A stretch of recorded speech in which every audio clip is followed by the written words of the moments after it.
اور یہ جو اجازت مانگنے آئے ہیں تو یہ ان کی اجازت ان کے حق میں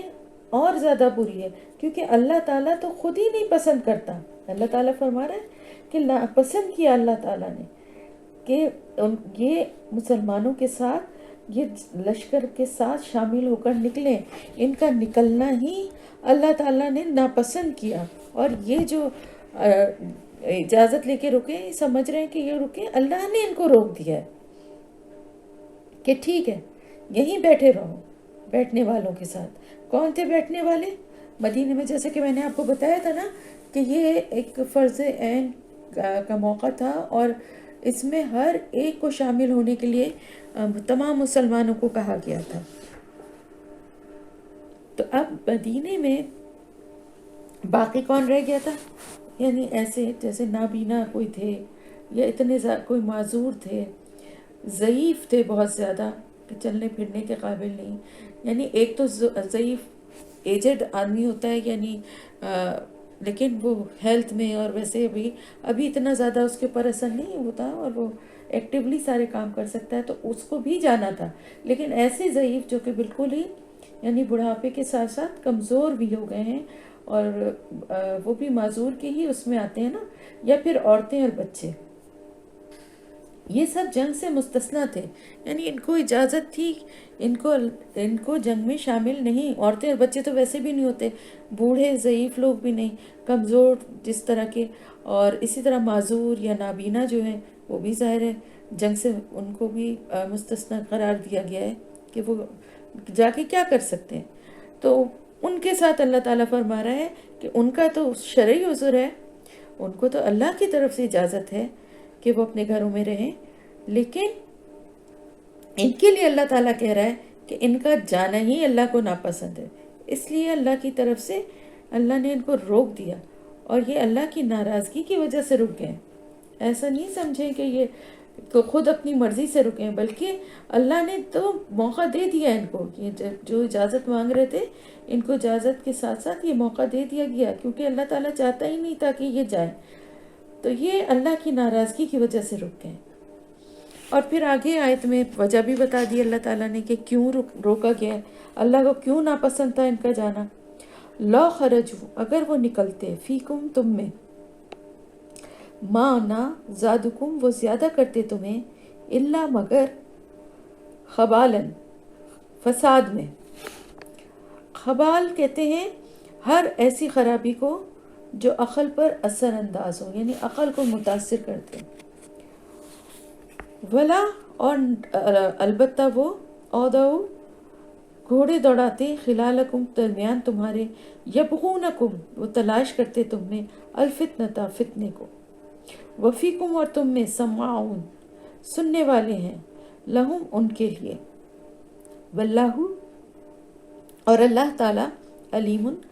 جاننے والا ہے، بالظالمین، ظالموں کو۔ اب اللہ تعالیٰ فرما رہا ہے کہ کیوں منع کر دیا گیا، کیوں اللہ کو ان کا جانا پسند نہیں تھا، اور اللہ نے کی حکمت بھی یہی تھی کہ وہ نہ جا سکیں۔ وجہ اس کی یہ تھی کہ یہ اگر مسلمانوں کے ساتھ زبردستی سے ان کو لے بھی جایا جاتا، کیونکہ دل کی خوشی سے اللہ کے حکم کو مانتے ہوئے اللہ کے رسول کا ساتھ دینے کے لیے تو وہ جانے کو تیار نہیں تھے۔ اب اگر ان کو زبردستی لے بھی جایا جاتا تو وہ بے دلی سے اپنی نیتوں کی خرابی کے ساتھ وہ شامل تو ہو جاتے، لیکن ساتھ جا کے صرف فساد، فتنہ، خرابی جو ہے وہ پھیلاتے اور کچھ بھی نہ کرتے۔ تو یہ اگر ساتھ جاتے تو کس طرح عقل ایسی خرابی پیدا کرتے، ایسا فتنہ پیدا کرتے جو عقل پر اثر انداز ہوتی، وہ اس طرح سے کہ مسلمانوں کو کی درمیان ایسی پریشان کرنے والی باتیں کرنا شروع کر دیتے کہ جس سے ان کی ہمت ٹوٹ جائے، کیونکہ ظاہر خود تو کم ہمت تھے ہی اور جانا ہی نہیں چاہتے تھے۔ اب اپنی مجبوری سے اگر گئے ہیں تو ان کے دلوں میں وسوسے ڈالتے رہتے کہ ارے ہمارا تو اتنی تعداد بھی اتنی نہیں ہے، اتنا بڑا لشکر ہے جس کا ہمیں مقابلہ کرنا ہے، اتنی بڑی سلطنت، رومی سلطنت ہے، جس کے لشکر کا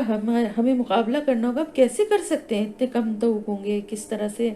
سب کے سب مارے جائیں گے، اور پیچھے دیکھو ہماری بیوی بچے سب ایسے بے یار و مددگار رہ جائیں گے، اور ہم لوگ یہاں جنگ میں مارے جائیں گے، اور وغیرہ وغیرہ اس طرح کی باتیں کرتے ہیں۔ جیسا کہ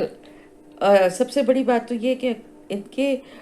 ان باتوں سے کیا، اور بیچ میں سے اگر یہ وہاں سے پلٹتے تو اس سے مسلمانوں کے اوپر اور زیادہ برا اثر پڑتا ہے۔ جیسے کہ آپ کو یاد ہوگا کہ غزوہ احد کے موقع پر بھی انہوں نے یہی کیا تھا، اور بہانے بازیاں کی تھی کہ آپ نے ہماری بات نہیں مانی اور باہر نکلنے کا فیصلہ کیا، اور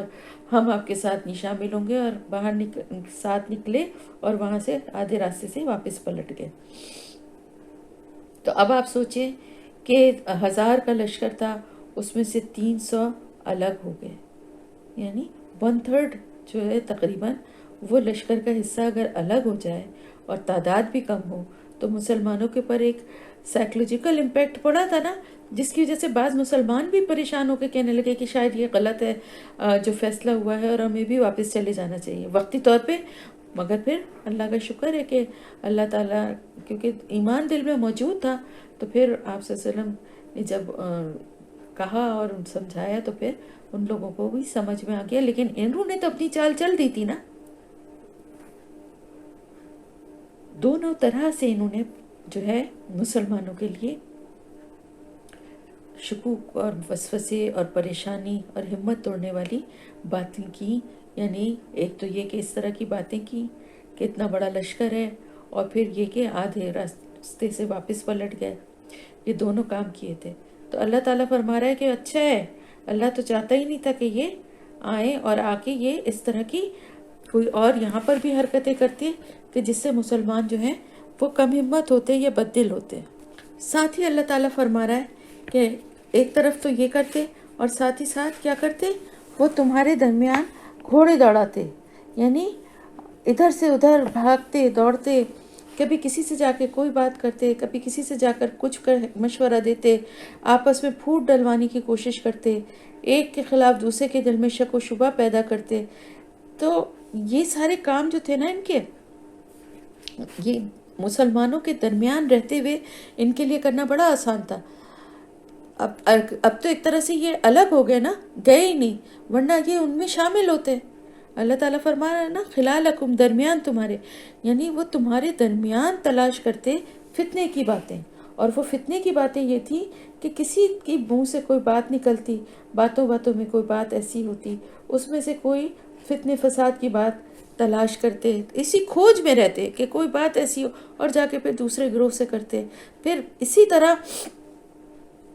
کچھ اور بھی باتیں ہوتی جو آپس میں پھوٹ ڈلوانے کے لیے کرتے، لڑاتے ایک دوسرے کو۔ مختلف ان کے طریقے تھے نا، فتنے تو مختلف طرح کے یہ ڈالتے تھے، تو یہ ان کے یہ سارے کام تھے۔ اور اللہ تعالیٰ فرما رہا ہے وَفِيكُمْ سَمَّاعُونَ، اور تم میں سننے والے ہیں۔ یہ سننے والے جو ہیں نا، اس میں دو باتیں ہیں۔ ایک تو یہ کہ ایسے ہیں لوگ جو سن کے بات ادھر کرنے والے ہیں، اور یعنی ان کے جاسوس ہیں جو ان کی باتوں کو سنتے ہیں اور خبر دیتے ہیں، ایسے لوگ ہیں جو ان کی کو رپورٹ دیتے ہیں۔ اور ایک مفہوم جو مطلب زیادہ سمجھ میں آتا ہے وہ یہ ہے کہ اللہ تعالیٰ فرما رہا ہے کہ کچھ ایسے بھی لوگ ابھی تمہارے درمیان موجود ہیں، تم میں سے کچھ ایسے بھی لوگ ہیں جو کہ ان کی باتوں پہ کان دھرتے ہیں، ان کی باتیں سنتے ہیں غور سے، اور اس کا اثر بھی لیتے ہیں۔ بات یہ تھی کہ منافقین میں دو بڑے سردار تھے موجود۔ ایک تو عبداللہ بن ابی، سب کو معلوم ہی ہے، جو سب سے بڑا سردار تھا منافقین کا۔ دوسرا جد بن قیس، جد جیم دال، یہ بنو سلمہ کا سردار تھا، اور یہ بھی بہت انفلوئنشل آدمی تھا۔ تو یہ دو بااثر لوگ جو تھے، جب آپ دیکھیں نا، جو بااثر لوگ ہوتے ہیں، بڑی پوزیشن، بڑے منصب پہ، بڑے رتبے پہ، بڑے پیسے والے، اپنے قبیلے میں تو ان کی بڑی ایک اہمیت تھی نا، تو پھر بظاہر مسلمان بھی تھے، منافقت تو ان کے دل کے اندر تھی نا، تو ان کی باتیں، وہ جو باتیں کرتے تھے، تو عام لوگ جو ہیں ایسے لوگوں کی باتیں زیادہ دھیان سے سنتے ہیں۔ آپ دیکھیں ایک جنرل بیہیویئر ہے کہ جو کوئی صاحب حیثیت یا بڑی عہدے پہ بڑی پوزیشن پہ کوئی شخص ہے، وہ کوئی بات کرے گا تو اس کی بات کو لوگ زیادہ غور سے سنتے ہیں، دھیان سے سنتے ہیں اور اس کا اثر بھی لیتے ہیں، بنسبت اس کے کہ ایک عام آرڈنری آدمی اگر وہی بات کہہ رہا ہوگا تو اس کی باتوں پہ کوئی کان نہیں دھرتا، سنی انسنی کر دیتے ہیں۔ لیکن ایک بااثر اور باحیثیت آدمی کی بات زیادہ اثر رکھتی ہے۔ تو ظاہر ہے کہ اپنے قبیلے کے کیونکہ بہت بااثر لوگ تھے، جب یہ کچھ بات ایسی کہتے تھے تو لوگ ان کی باتوں میں آ جاتے تھے۔ تو اگر یہ مسلمانوں کے ساتھ نکل جاتے جنگ کے لیے تو کیونکہ مسلمان بن کے ساتھ میں شامل تھے نا، منافق تھے، یہ بات تو اللہ کو پتہ تھی نا کہ کس کے دل میں کتنی منافقت ہے۔ بظاہر تو وہ مسلمان تھے، تو مسلمان بن کے ہمدرد بن کے، دیکھیں دشمن سے ہوشیار رہنا زیادہ آسان ہے بنسبت ایسے دوست کے جو اندر سے دشمن ہو اور آپ کو غلط مشورے دے، آپ کو گمراہ کرے، آپ کی بات کو دوسروں تک پہنچائے اور دوسروں کی بات آپ کو غلط سلط کر کے بتائے، آپ کو اکسائے کسی بھی غلط کام کے لیے۔ تو یہ سارے کام ایک دشمن کے لیے کرنا تو مشکل ہے، کیونکہ اس کی بات سے آپ فوراً ہوشیار ہو جائیں گے کہ یہ تو میرا دشمن ہے، ظاہر ہے یہ اگر یہ بات کہہ رہا ہے تو میری دشمنی میں ہی کہہ رہا ہے، تو اس سے مجھے احتیاط کرنی چاہیے۔ لیکن اگر ایک دوست یہ بات کہے تو آپ اس کی بات سنیں گے، اور بہت ہو سکتا ہے کہ بہت دفعہ دھوکہ بھی کھا جائے، پھر کہیں جا کے آپ سمجھیں۔ تو یہی حال منافقین کا تھا کہ بظاہر تو وہ مسلمان تھے، اور وہ اگر مسلمانوں کے ساتھ نکل جاتے تو جنگ کے دوران یا جنگ سے پہلے راستے میں جو بھی یہ فتنے پھیلاتے تو کچھ نہ کچھ لوگ ان کی باتوں میں آ بھی جاتے، اور اس طرح سے مسلمان تفرقے کا شکار ہو جاتے۔ آپس میں جو ہے ان میں جو ہے وہ گروہ بندیاں بھی ہو سکتی تھیں، ایک دوسرے سے بددل بھی ہو سکتے تھے۔ تو یہ چیز جو تھی یہ مسلمانوں کے لیے اچھی نہیں تھی، اور دو گروپ جب بن جاتے تو ظاہر طاقت بھی ڈیوائیڈ ہو جاتی۔ تو ایک تو ظاہر میجورٹی جو تھی وہ تو آپ سسٹم کے ساتھ ہی رہتی، لیکن کچھ لوگوں کو بہکا کر یہ اپنے ساتھ شامل کر لیتے۔ کچھ لوگ ایسے تھے جو ان کی باتوں میں جلدی آ جاتے تھے۔ ہوتا ہے نا، ہر انسان ایک جیسا اسٹرانگ نہیں ہوتا، کچھ لوگ جلدی دوسرے کی باتوں کا اثر لے لیتے ہیں۔ تو ہو سکتا ہے کہ کچھ لوگ جو ہیں ان کی باتوں کا اثر لے کے ان کے ساتھ بھی شامل ہو جاتے۔ تو اللہ تعالیٰ فرما رہا ہے کہ اللہ تعالیٰ خوب جانتا ہے ایسے ظالموں کو، اللہ تعالیٰ جانتا ہے بہت اچھی طرح کہ یہ ظالم جو ہیں یہ اگر ساتھ جاتے تو یہ کیا کیا خرابیاں پیدا کر سکتے تھے، مسلمانوں کو کس کس طرح سے پریشان کر سکتے تھے۔ اس لیے اللہ کو ان کا جانا پسند ہی نہیں تھا اور ان کو اللہ نے روک دیا۔ اب ان کی ان حرکتوں کی وجہ سے، ان کی بدنیتی کی وجہ سے ان کو اللہ تعالیٰ نے روک دیا۔ تو یہ رکنا جو ہے یہ ان کے لیے کوئی اچھی بات نہیں ہے، بلکہ یہ اللہ کی طرف سے ایک سزا ہے ان کی، یہ سمجھ نہیں رہے اس کو۔ لقد، البتہ بلا شبہ، ابتغوا انہوں نے تلاش کیا، الفتنہ فتنہ، من قبل اس سے پہلے، وقلبوا اور الٹ پلٹ کیے، لکا آپ کے لیے، الامور معاملات، حتیٰ یہاں تک کہ جاء آ گیا، الحق حق، وظہر اور ظاہر ہو گیا، امر حکم، اللہ کا، وہم کارہون اور وہ ناپسند کرنے والے۔ اللہ تعالیٰ فرما رہا ہے کہ البتہ بلا شبہ اس سے پہلے بھی انہوں نے فتنہ پھیلانا چاہا تھا۔ اللہ تعالیٰ یہاں پر ان کی پچھلی وہ بھی یہاں پر بیان کر رہا ہے کہ یہ کوئی پہلا موقع نہیں ہے، ہمیشہ ہر اہم موقع پر انہوں نے مسلمانوں کے ساتھ ایسی ہی دھوکے بازی کی ہے۔ اور اللہ تعالیٰ یاد دلا رہا ہے کہ اس سے پہلے انہوں نے فتنہ پھیلانا چاہا تھا غزوہ احد کے موقع پہ۔ یہاں پر بات ہو رہی ہے غزوہ احد کی، جیسا کہ میں نے ابھی آپ کو بتایا تھا کہ جب یہ ساتھ تو نکلے تھے لیکن راستے سے واپس ہو گئے، اور اس وقت میں 1000 میں سے 300 کا نکل جانا، واپس پلٹ جانا جو ہے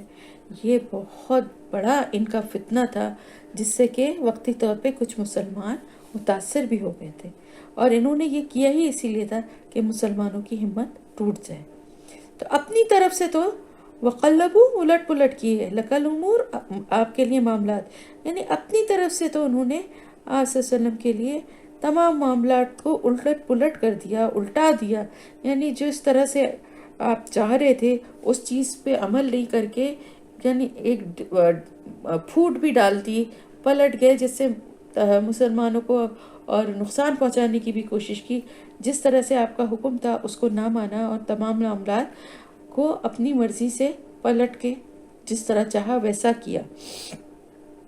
اور یہ ہر موقع پر، صرف غزوہ احد نہیں بلکہ ہر موقع پر انہوں نے ایسے ہی کیا. اس سے پہلے سے مطلب ہے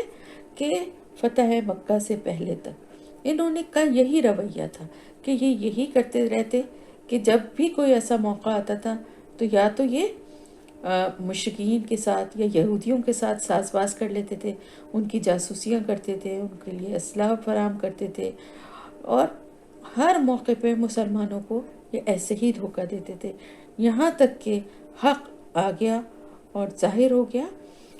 اللہ کا حکم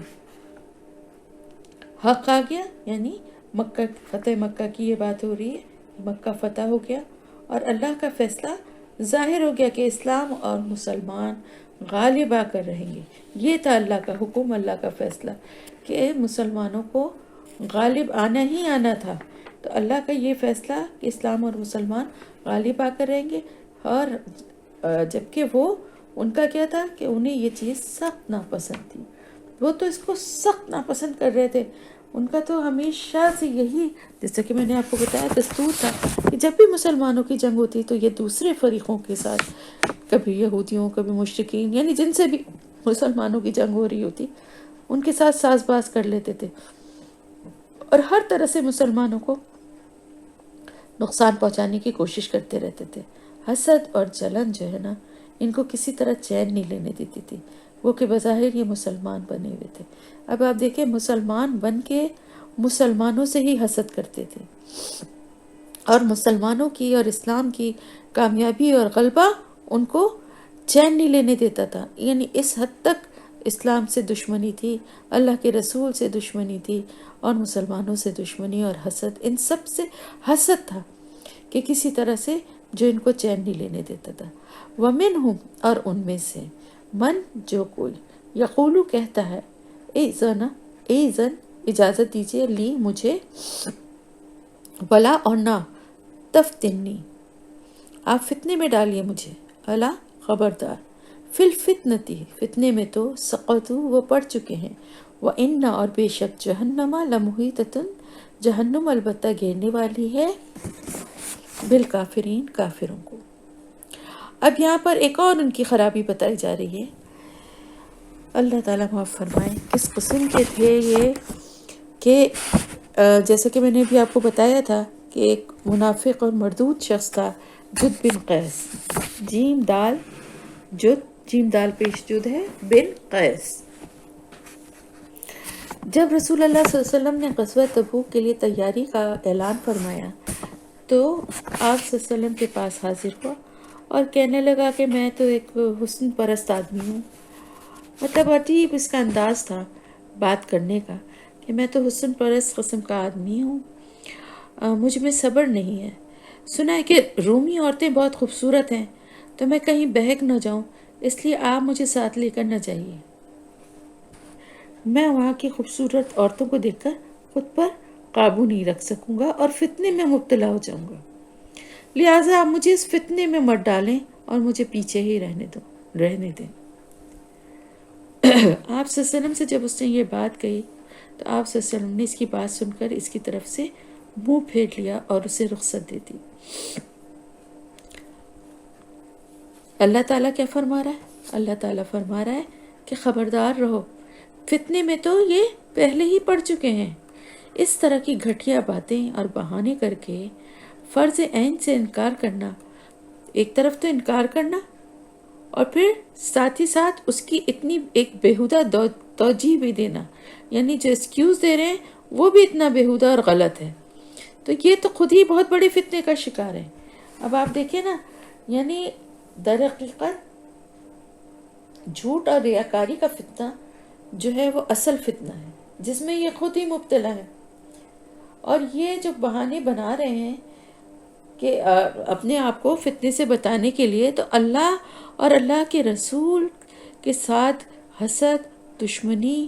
اور مسلمانوں کے خلاف نفرت اور دشمنی، یہ سب چیزیں کرنے والا تو پہلے ہی فتنے میں پڑا ہوا ہے. تو دنیا تو انہوں نے اپنی غارت کر ہی دی ہے اس فتنے کی وجہ سے جس میں وہ پڑے ہوئے ہیں، یعنی اللہ اور اس کے رسول کی نافرمانی اور اللہ کے رسول سے، مسلمانوں سے حسد، جلن، یہ ساری چیزیں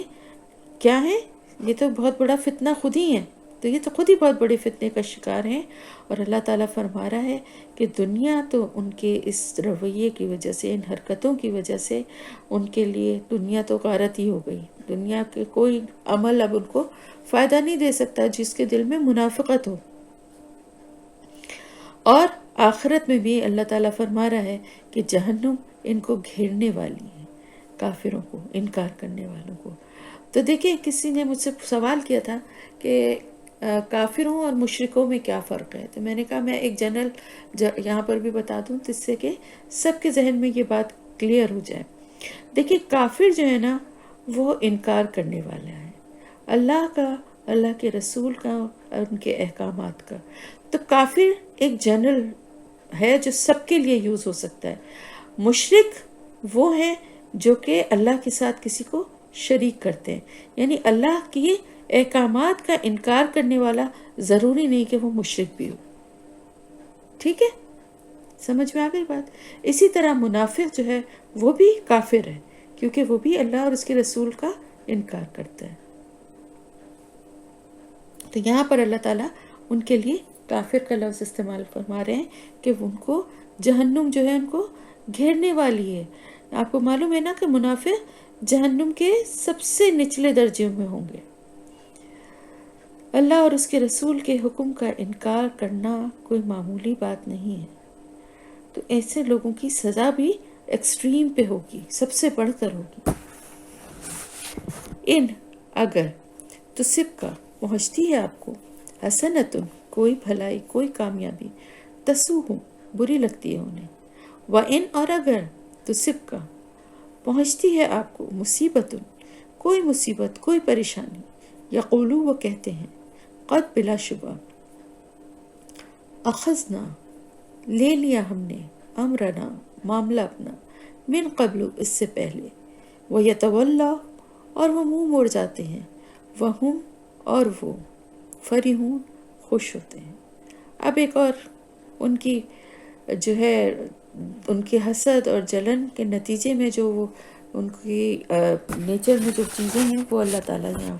فرما رہے ہیں کہ اگر کوئی کامیابی مسلمانوں کو ملتی ہے، کوئی بھلائی اللہ کی طرف سے انہیں ملتی ہے، تو انہیں بہت بری لگتی ہے، انہیں بڑی تکلیف ہوتی ہے کیونکہ یہ چیز ان کے حسد میں اور اضافہ کرتی ہے کہ جس کو وہ نعوذ باللہ استغفر اللہ، جن کو وہ دیکھنا چاہتے ہیں کہ وہ ذلیل ہوں، وہ شکست کھائیں، وہ ان کا برا انجام ہو، جب دیکھتے ہیں کہ ان کو اللہ کی طرف سے بھلائیاں مل رہی ہیں، کامیابیاں مل رہی ہیں، تو ان کی جلن اور حسد میں اور زیادہ اضافہ ہونے لگتا ہے. اور اسی طرح اگر کوئی نقصان یا تکلیف مسلمانوں کو پہنچتا ہے تو پھر ان کو بڑی خوشی ہوتی ہے اس پر، اور وہ کہتے ہیں کہ اچھا ہوا، دیکھا ہم نے تو اپنا معاملہ پہلے ہی الگ کر لیا تھا، ہم تو پہلے ہی ان سے الگ ہو گئے تھے، ہمیں تو پتہ تھا کہ یہ ہونے والا ہے، ان کو نقصان، ہماری بات بھی نہیں مانی تھی. جیسے کہ غزوہ احد میں آپ کو یاد ہے نا کہ کیا رویہ تھا ان کا، کہ جب وہاں سے واپس پلٹے مسلمان، مدینہ آئے، تو 70 جو ہیں وہ مسلمان شہید ہوئے تھے اور بہت زیادہ زخمی تھے جو باقی تھے، اور یہاں تک کہ آپ صلی اللہ علیہ وسلم تک کو کافی چوٹیں آئی تھیں اور آپ صلی اللہ علیہ وسلم کے دندان مبارک تک شہید ہو گئے تھے. تو اس وقت ان کو بڑی خوشی تھی اور یہ کیا کہتے تھے کہ دیکھا اچھا ہوا ہم بچ گئے، تمہارے ساتھ چلے جاتے تو ہم بھی یا تو مارے جاتے یا اتنی زخمی ہو جاتے اتنی بری طرح. اور اپنے جنگ سے واپس پلٹ جانے کو اپنی کامیابی سمجھ کر خوش ہوتے رہتے. تو اب آپ یہ دیکھیں کہ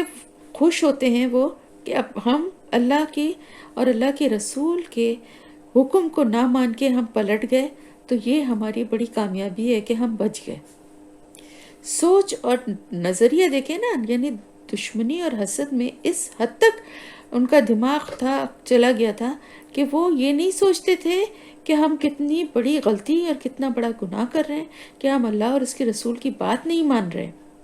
بلکہ دنیاوی فائدوں کے لیے خوش ہوتے تھے کہ دیکھا ہمارا مال بھی ضائع نہیں ہوا، ہمیں کوئی چوٹیں بھی نہیں آئیں اور مارے بھی نہیں گئے، اگر جنگ میں جاتے تو یہ دیکھو ہمارا کیا ان کا حشر ہوا ہے وہی ہمارا بھی حشر ہوتا۔ ہم سورہ آل عمران میں بہت ڈیٹیل میں یہ پڑھ چکے ہیں نا کہ اللہ تعالیٰ نے پھر اس کے جواب میں کیا کہا تھا کہ اگر ایسا ہے تو اگر موت سے بچ سکتے ہو، تم یہ سمجھتے ہو گھروں میں رہ کے تم موت سے بچ گئے ہو، تو پھر اس کا تو جواب یہ ہے کہ اب تمہیں موت آئے گی ہی نہیں، اس کا مطلب ہے جو جنگ میں گئے ان کو موت آئی ہے نا، تو تم کو تو کبھی نہیں آئے گی نا۔ تو بات یہ ہے کہ موت تو آنی ہی ہے، جان تو ایک دن جانی ہے۔ ایسا نہیں ہے، اللہ تعالیٰ نے جب جان دی ہے، دنیا میں بھیجا ہے، تو ایک دن اللہ کے حکم سے وہ اللہ کو واپس سونپنی بھی ہے ہمیں۔ تو یہ جو جنگ کے لیے گئے اور جو شہید ہوئے، انہوں نے اللہ کے حکم کو مانتے ہوئے، اللہ کے رسول کی اطاعت کرتے ہوئے اپنی جان اللہ کے حوالے کی، تو کتنی بڑی سعادت اور کتنا بڑا درجہ ان کو ملے گا انشاءاللہ تعالی۔ اور آج بھی جو اللہ کی راہ میں اپنی جان دیتے ہیں، یا اللہ کی راہ میں ضروری نہیں ہے کہ شہید ہوں، لیکن اللہ کے ہی کام کو کرتے کرتے وہ ختم ہو جاتے ہیں، تو ان کے لیے بھی انشاءاللہ تعالیٰ بہت بڑا درجہ ہوگا، کیونکہ اللہ تعالیٰ بہت قدردان ہے، اور جو اللہ کے راستے میں نکلتا ہے، اللہ کے کام کو کرنے کے لیے نکلتا ہے، اس کے درجے جو ہیں وہ الگ ہی ہیں، چاہے وہ جنگ کرے یا وہ کسی اور طرح سے اللہ کے راستے میں نکلے، دین کو پھیلانے کے لیے نکلے، تبلیغ کے لیے نکلے، تعلیم کے لیے نکلے، پڑھنے کے لیے نکلے، پڑھانے کے لیے نکلے، دین کو سیکھنے سکھانے کے لیے نکلے، یہ سارے کام جو ہیں یہ اللہ تعالیٰ کے راہ میں چلنے والوں کے کام ہیں۔ تو اس سے جو یہ سوچے کہ اچھا ہے ہم تو گھر میں ہی بیٹھے ہوئے، دیکھیں بعض دفعہ جو دین کو سیکھنے والے لوگ ہوتے ہیں، جو اس کے لیے بڑی مشقتیں اٹھاتے ہیں، دور دور کے سفر کر کے جاتے ہیں، اسی طرح پڑھانے والے بھی بہت مشکل سے وقت نکالتے ہیں، دور جاتے ہیں، اور اپنے روٹین میں سے اللہ تعالیٰ کے لیے وقت کو نکالتے ہیں۔ تو آپ یہ دیکھیں نا کہ یہ سارے کام وہ کس لیے کرتے ہیں؟ اللہ کی رضا کے لیے کر رہے ہوتے ہیں۔ تو ان کے لیے وہ سارے کام کرنا جو ہے وہ بہت بڑی سعادت ہے۔ وہ یہ نہیں سوچتے کہ ہم گھر میں بیٹھے رہتے تو اچھا تھا، اے سی چلا کے ہم بھی دوپہر کو سو جاتے، ہمیں کیا مار پڑی ہے کہ ہم نکل کے جا رہے ہیں قرآن کو پڑھنے کے لیے، کہیں کلاس لینے کے لیے، کہیں پڑھانے کے لیے، کہیں کچھ سیکھنے کے لیے۔ دنیا میں لوگ گھروں میں آرام سے چین سے لیٹے ہیں، دیر سے صبح سو کے اٹھ رہے ہیں، دوپہر کو آرام سے سو رہے ہیں، رات کو اپنے وقت سے سوتے ہیں، ٹی وی دیکھتے ہیں، گھنٹوں موویز دیکھتے ہیں، انجوائے کر رہے ہیں، گھوم رہے ہیں، پھر رہے ہیں۔ تو وہ یہ نہیں سوچتے، وہ یہ سوچتے ہیں کہ یہ وقت بہت کم ہے، اور اگر ہم اس کو اللہ کی راہ میں لگا دیں گے تو انشاءاللہ تعالیٰ اللہ کے پاس ہمیں اس کا بہترین اجر ملے گا۔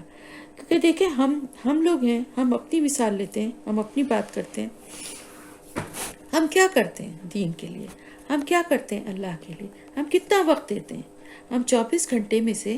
کتنے گھنٹے دیتے ہیں جس کو ہم کہیں کہ ہم تو لگے رہتے ہیں اسی میں؟ ایسا تو نہیں ہے نا، ہم بھی دنیا کی دلچسپیوں میں، سارے کاموں میں، سب چیزوں میں حصہ لیتے ہیں، اپنے گھر کے بھی سارے کام کرتے ہیں، ملنا جلنا آنا جانا بھی کرتے ہیں، ہنسی مذاق فون پہ بات سارا کچھ کرتے ہیں نا۔ ہم اس درجے تک پہنچے ہی نہیں ہیں اصل میں، وہ درجہ ہی الگ ہوتا ہے، وہ الگ ہی لیول ہے جہاں پر انسان ہر چیز کو پیچھے چھوڑ دیتا ہے اور صرف اللہ کی بات کو، اللہ کے کام کو ترجیح دیتا ہے۔ ابھی ہمارا ایمان بہت کمزور ہے، بہت ہی بنیادی سطح پہ ہمارے لیول پہ ہمارا ایمان ہے۔ ہم اپنے فارغ وقت کو نکالتے ہیں اللہ کے لیے اور ہم سمجھتے ہیں کہ ہم بہت بڑا کام کر رہے ہیں، ہم نے تو بہت وقت لگا دیا۔ کبھی بھی یہ سوچ ذہن میں مت آنے دیجیے گا، کیونکہ یہ پوری زندگی، اس کا ایک ایک منٹ اور سیکنڈ جو ہے نا وہ اللہ نے دیا اور اللہ ہی کے لیے ہے۔ تو اللہ کی یہ مہربانی ہے، اللہ کی یہ رحمت ہے کہ اس نے یہ رشتے بنائے ہیں، یہ سارا انتظام ہمارے جینے کا کیا ہے، اور ہمیں اجازت ہے کہ ہم ان چیزوں کے لیے بھی وقت نکالیں، ہم اپنے گھر والوں کے لیے نکالیں، ہم ان کے لیے پکانے کے لیے نکالیں، ہم اپنے گھر کو سجانے کے لیے نکالیں۔ کوئی گناہ کی بات نہیں ہے، لیکن مین جو مقصد ہے اس کو نہ بھول جائیں کہ اللہ کے لیے وقت نکالیں۔ تو یاد رکھیں، جو یہ سوچتا ہے نا کہ ہم ابھی ہمارے پاس ٹائم نہیں ہے، ابھی ہمارے پاس فرصت نہیں ہے اور کر لیں گے، تو یہ یاد رکھیں کہ یہ ہمیں کسی کو بھی نہیں پتا کہ ہمارے پاس کتنا وقت ہے، کتنی فرصت اور کتنا ٹائم ہے۔ جو اللہ کی طرف سے مہلت ملی ہے نا، اس کو غنیمت سمجھنا چاہیے۔ تو خوش دلی سے کرے، اللہ کے لیے اگر کوئی کام کر رہا ہے تو خوش دلی سے کرے، خالص ہو کے کرے، صرف اللہ کی رضا اس کو چاہیے۔ جبکہ منافقین کا کیا تھا کہ وہ صرف اپنا فائدہ دیکھتے تھے کہ ہم کس طرح محفوظ رہیں، اپنے آپ کو محفوظ رکھتے ہوئے اگر ہم کہیں پر کچھ کر سکتے ہیں، مسلمان ہونے کا ثبوت دے سکتے ہیں تو دے دیں۔ اور آج کل آپ دیکھیں کہ موسٹلی مسلمانوں کی تھنکنگ یہی ہے کہ کسی بھی طرح ہمیں ہمارے گھر کو، ہمارے مال کو، ہماری مصروفیتوں کو اگر کوئی بھی ڈسٹربنس ہوئے بغیر کوئی کام اللہ کے لیے ہم کر سکتے ہیں تو ٹھیک ہے، ہم کر لیں گے، ورنہ پھر ہمارا تو اپنا روٹین ہے، ہماری تو اپنی مصروفیت ہے، ہماری تو بہت اپنی ذمہ داریاں ہیں، تو سب کے پاس ہیں، سب کے پاس ایکسکیوزز ہیں۔ اور میں وہی جملہ کہوں گی جو میں ہمیشہ کہتی ہوں کہ ایکسکیوز ہمیشہ اپنے پاس ایسا تیار رکھیے جو جب اللہ کے سامنے کھڑے ہوں تو دے سکیں۔ اگر ایسا ایکسکیوز ہے تو ٹھیک ہے، مت لگائیے اللہ کے لیے وقت۔ تو پھر اللہ تعالیٰ فرما رہا ہے کہ یہ اپنے پلٹنے کو، منہ موڑ لینے کو، مسلمانوں کے معاملے سے اپنے آپ کو الگ کر لینے کو سمجھتے ہیں کہ یہ بڑی کامیابی ہے اور اس پہ بڑا خوش ہوتے ہیں۔ تو اللہ تعالیٰ اس کی بات آگے ان کی اس بات کا کیا جواب دے رہا ہے کہ مومنین کو کیا کہنا چاہیے؟ آپ صلی اللہ علیہ وسلم کے ذریعے ہمیں بتایا جا رہا ہے، قل کہہ دیجئے، لن ہرگز نہیں،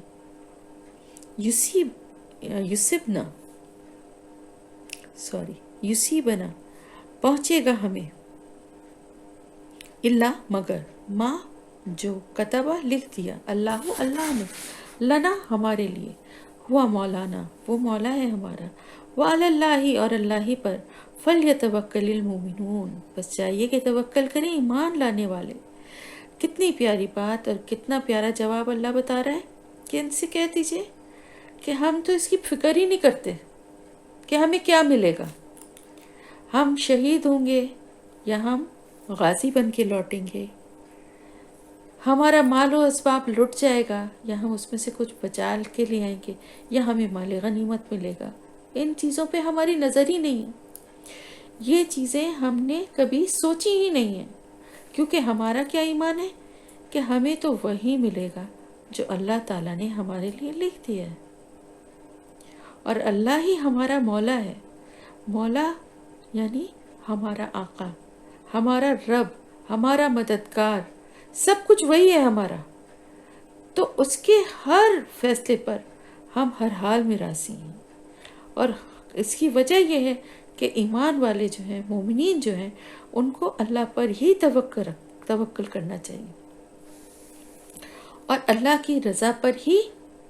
راضی ہو جانا ایک مومن کا شیوا ہے۔ دیکھیں زندگی میں طرح طرح کے حالات آتے ہیں،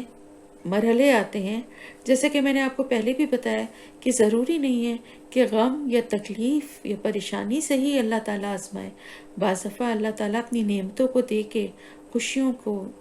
دے کے، فراوانی کر کے نعمتوں کی،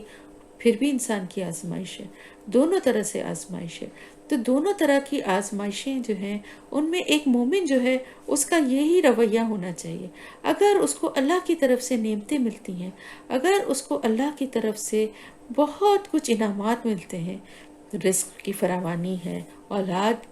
کی فراوانی ہے، نیک اور صالح ہے، اچھی پوزیشن ہے، اللہ نے گھر دیا ہے، اللہ نے ہر طرح سے پیسہ دیا ہے سب، تو اب اس کو کیا ہے؟ اللہ پہ توکل، پھر بھی اس کو اللہ پہ ہی توکل ہے۔ اور اس وقت اللہ پہ توکل کا کیا مطلب ہے؟ کہ یہ سب کچھ جو دیا ہے، یہ سب کچھ جو مجھے ملا ہے، اس سے میری ذاتی کوئی بڑائی نہیں ہے، کوئی خوبی نہیں ہے، یہ سب مجھے اللہ کی رحمت سے ملا ہے، اور اللہ کے بتائے ہوئے طریقے سے ہی مجھے اس کو خرچ کرنا ہے۔ اگر مال ہے تو اس کو اللہ کے بتائے ہوئے راستوں پہ خرچ کرنا ہے، اپنے پہ بھی کرنا ہے لیکن اللہ کے بتائے ہوئے راستوں پہ کرنا ہے۔ اگر اولاد ہے تو اس کو نیک اور صالح بنانا ہے، اس کو ایسی تربیت کرنی ہے کہ وہ اللہ کے راستے پہ چلنے والے بنے۔ اسی طرح ہر کام اور ہر نعمت کو وہ اللہ کی طرف سے سمجھ کے اسی پر اللہ پہ ہی اپنا توکل قائم رکھتا ہے کہ یہ سب کچھ اس کی عطا ہے، اس میں میری کوئی بڑائی کوئی نیکی نہیں ہے۔ اور اسی طرح اس کے برعکس اگر معاملہ ہوتا ہے، کسی بھی قسم کی تکلیف آتی ہے، کوئی دکھ آتا ہے، پریشانی آتی ہے، کوئی آزمائش آتی ہے، تو بھی ایک مومن کا رویہ کیا ہے کہ یہ میرے اللہ ہی کی طرف سے ہے۔ اور میرا اللہ جو ہے نا، سب سے بڑی بات ہے کہ میرا اللہ مجھ سے بہت محبت کرتا ہے، اور میرے اللہ نے مجھے اس دنیا میں بھیجا ہے، اور وہ میرے تمام معاملات کی نگرانی بھی کرتا ہے۔ ایسے ہی نہیں بس صرف دنیا میں بھیج دیا ہے، بلکہ وہ مولا ہے، پروردگار ہے، رب ہے، پالنے والا ہے۔ تو ہر طرح کے معاملات میں میری مدد کرنے والا وہی ہے۔ اگر کوئی مشکل یا کوئی پریشانی، کوئی تکلیف، کوئی دکھ مجھ پہ آیا ہے تو اس میں بھی میرے رب کی کوئی نہ کوئی حکمت ہے، اور میں اپنی رب کی رضا پہ راضی ہوں۔ اور اس وقت بھی اللہ پہ توکل، مومن جو ہے وہ اللہ پہ ہی توکل کرے گا، اور ہر معاملے کو اللہ پر ہی چھوڑ دے گا کہ جو بھی تکلیفیں آئی ہیں یہ بھی اللہ ہی کے اذن سے آئی ہیں۔ کوئی مجھے کوئی تکلیف نہیں پہنچا سکتا، کوئی مجھے کوئی نقصان نہیں پہنچا سکتا۔ اگر مجھے کوئی تکلیف یا کوئی نقصان پہنچا ہے تو اس کا مطلب ہے کہ یہ اللہ کے اذن سے پہنچا ہے، اور یہ اللہ کی حکمت ہے۔ بعض دفعہ وہ دکھ اور تکلیف کے ذریعے ہمارے گناہوں کو کم کر دیتا ہے، اگر ہم اس حال میں بھی ویسے ہی رہیں، ویسے ہی بیہیو کریں جیسا کہ اس نے ہمیں سکھایا ہے، جیسا کہ اس نے ہمیں حکم دیا ہے، تو پھر اللہ پاک ان آزمائشوں، ان تکلیفوں کو بھی ہمارے لیے نجات کا ذریعہ بنا دیتا ہے، ہماری بخشش کا ذریعہ بنا دیتا ہے۔ جتنی بڑی تکلیف ہے، جتنا بڑا دکھ ہے، اس کے اوپر صبر، اس کے اوپر اللہ پہ توکل، معاملات کو چھوڑ دینا اللہ تعالیٰ کے قریب بھی کرتا ہے، اور پھر اس کے درجات بھی اس شخص کے بلند کرتا ہے۔ تو مختصر یہ کہ اس کو آپ اس طرح سے سمجھ لیجئے کہ ایک مومن جو ہے نا، وہ ہر حال میں، یعنی اس کے اوپر کوئی مشکلات یا پریشانیاں آئیں، یا پھر اس کے اوپر انعامات کی بارش ہو، دونوں صورتوں میں وہ یہی سمجھتا ہے کہ جو کچھ ہو رہا ہے وہ اللہ کی مرضی سے ہے، اور اللہ کی مرضی پوری ہوگی۔ تو اس وجہ سے کوئی بھی تکلیف یا پریشانی اس کا دل نہیں توڑ سکتی، اور کوئی بھی نعمتیں اور کامیابیاں اس کو اطراحٹ میں یا تکبر میں مبتلا نہیں کر سکتی۔ اور اس کے پاس اس کو یہ بھی بھروسہ ہوتا ہے نا کہ جس خدا کے لیے اس نے مال کھپایا ہے، جس خدا کے لیے، اللہ کے لیے وہ اپنی جان کو داؤ پہ لگا رہا ہے، وہ اس کے اجر کو ضائع کرنے والا نہیں ہے۔ یہ یقین جو ہے نا، یہی توکل ہے۔ تو اللہ تعالیٰ فرماتا ہے کہ ان دنیا پرست منافقین سے کہہ دو کہ ہمارا معاملہ تمہارے معاملے سے بالکل یکسر مختلف ہے، تمہاری خوشی اور رنج کے قوانین کچھ اور ہیں اور ہمارے کچھ اور۔ قل، کہہ دیجئے، حل، نہیں، تربصون، تم انتظار کرتے، بنا، ہمارے بارے میں، الا، مگر، احدل حسنیین، دو میں سے ایک بھلائی کا، ونحن، اور ہم، نتربص، ہم انتظار کرتے ہیں، بکم، تمہارے بارے میں، ان کے، یصیبکم اللہ، پہنچائے تمہیں اللہ، بعذابن، کوئی عذاب، من عنده، اپنے پاس سے، اور یا بایدینا، ہمارے ہاتھوں سے، فتربصوا، بس تم انتظار کرو، انا، بے شک ہم، معکم، ساتھ تمہارے، متربصون، انتظار کرنے والے ہیں۔ اب یہ منافقین کے بارے میں اور مزید ہے بتایا جا رہا ہے کہ ان کا کیا تھا، ان کا دستور یہ تھا کہ یہ اپنے آپ کو بڑا عقل مند سمجھتے تھے کہ ہم جو ہے نا ایسے فیصلے کرتے ہیں جس سے ہم نقصان سے بچ جاتے ہیں، چاہے وہ مال کا ہو یا جان کا ہو۔ تو اس موقع پر بھی وہ یہ جو اتنی بڑی جنگ کے لیے مسلمان نکلے تھے، اس میں حصہ لینے کے بجائے اپنے آپ کو بڑا عقل مند سمجھتے ہوئے بیٹھ کے یہ دیکھ رہے تھے کہ اب ہوتا کیا ہے، اس کشمکش کا، اس جنگ کا انجام کیا ہوتا ہے۔ کیا اللہ کے رسول اور اصحاب رسول صلی اللہ علیہ وآلہ وسلم فتح یاب ہو کر آتے ہیں، یا رومیوں کی فوجی طاقت سے ٹکرا کر ان کا خاتمہ ہو جائے گا؟ اس کا جواب اللہ تعالیٰ نے یہ دے رہا ہے کہ جن دو نتیجوں میں سے ایک کا تمہیں انتظار ہے، یعنی تم جو انتظار کر رہے ہو نا کہ دو میں سے کوئی ایک بات مسلمانوں کے ساتھ ہوگی، اور اس کے لیے تم یہ سوچ رہے ہو کہ کیا ہوتی ہے، یا تو تم جو ہے شہید ہوگے، اور وہ یا پھر یہ کہ ان سے شکست کھا جاؤ گے۔ تو ان چیزوں کا، اس چیز کا اگر تم انتظار کر رہے ہو تو یہ یاد رکھو، اہل ایمان کے لیے تو یہ دونوں باتیں ہی سراسر بھلائی ہیں۔ اگر وہ فتح یاب ہوں گے تو پھر اس بھلائی کا، یہ تو بھلائی سب کو ظاہر میں نظر ہی آ رہی ہے، اس میں تو کوئی دوسری بات ہے ہی نہیں نا۔ لیکن اگر وہ اپنے مقصد کی راہ میں اپنی جانوں کو بھی قربان کر دیتے ہیں، یعنی وہ سب کے سب اگر شہید بھی ہو جاتے ہیں، تب بھی دنیا کی نظر میں ہو سکتا ہے کہ یہ ناکامی لگے کہ سب کے سب شہید ہو گئے اور جنگ ہار گئے، مطلب ختم ہو گئے سب،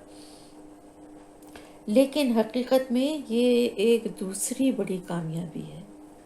اس لیے کہ مومن کی کامیابی اور ناکامی کا معیار یہ نہیں ہے کہ اس نے کوئی ملک فتح کیا یا نہیں، یا کوئی حکومت قائم کی یا نہیں، بلکہ اس کا معیار یہ ہے کہ اس نے اپنے اللہ کے کلمے کو بلند کرنے کے لیے اپنا دل، دماغ، جسم، مال، ساری قوتیں لڑا دیں۔ ایسا اس نے کیا ہے یا نہیں کیا؟ اگر اس نے ایسا کیا ہے تو وہ در حقیقت کامیاب ہے، چاہے دنیا کی نظر میں، دنیا کے اعتبار سے اس کی اس کوشش کا کوئی مطلب نہ ہو، کوئی مفہوم نہ ہو، لیکن وہ کامیاب ہے۔ تو وہ دو بھلائیوں میں سے ایک مومنین کے لیے جو انتظار کر رہے تھے، اللہ تعالیٰ فرما رہے ہیں وہ دو بھلائیوں میں سے ایک بھلائی ہے۔ اب ان کا تو یہ تھا نا کہ اگر یہ فتح وہاں پہ حاصل کریں گے اور واپس آئیں گے مال غنیمت لے کر، تو ہم بھی اپنا حصہ لینے پہنچ جائیں گے کہ ہم مسلمان ہونے کے ناطے، اور اگر یہ شہید ہو جائیں گے تو ہم خوشیاں منائیں گے، یہ دیکھو ہم تو کتنے عقل مند تھے، ہم اسی لیے نہیں گئے تھے اور ہم بچ گئے اس وجہ سے۔ اللہ تعالیٰ فرما رہا ہے کہ ان سے یہ کہہ دیجئے کہ ہم جیسے تم انتظار کر رہے ہو نا، اسی طرح ہم بھی انتظار کر رہے ہیں اس بات کا کہ اللہ کی طرف سے تم پر کوئی عذاب، کوئی آفت آئے، یا ہمارے ہاتھوں ہی تمہاری تباہی ہو۔ تو یہ دونوں طرف سے انتظار ہے۔ مسلمانوں کو یہ انتظار ہے کہ ان کی یہ جو ظاہر ہے جو ان کی منافقت ہے اور جو ان کا اللہ اور اس کے رسول کے خلاف ہونا ہے،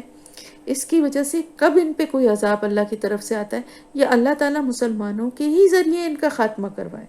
تو تمہیں جن دو چیزوں کا انتظار ہے وہ تو بھلائیاں ہی بھلائیاں ہیں، اور تمہارے لیے جن دو چیزوں کا مسلمانوں کو انتظار ہے وہ ظاہر ہے تمہارے لیے عذاب اور موت ہی ہے۔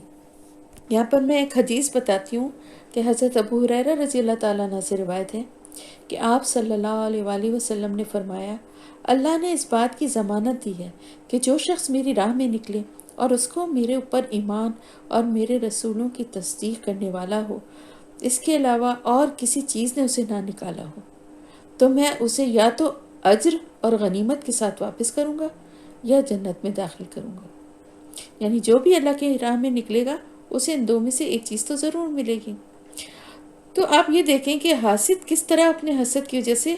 تکلیف میں رہتا ہے، اس کو خود ہی چین نہیں ہوتا،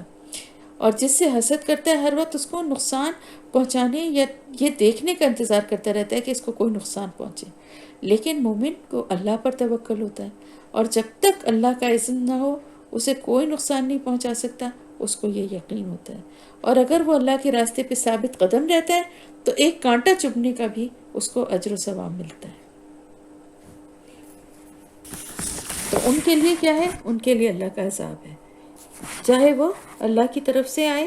یا پھر مسلمانوں کے ہاتھوں میں۔ تو مسلمانوں سے کہا کہ ان سے کہہ دو کہ تم بھی انتظار کرو، ہم بھی تمہارے ساتھ انتظار کرنے والے ہیں۔ قل انفقوا، کہہ دیجیے خرچ کرو، طوعاً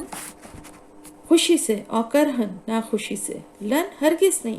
یتقبلا وہ قبول کیا جائے گا، منکم تم سے، انکم بے شک تم، کنتم ہو تم،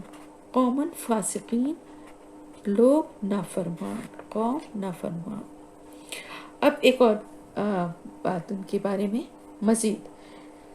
کہ اللہ تعالیٰ فرما رہا ہے آپ صلی اللہ علیہ وسلم سے کہ ان منافقین سے کہہ دیجئے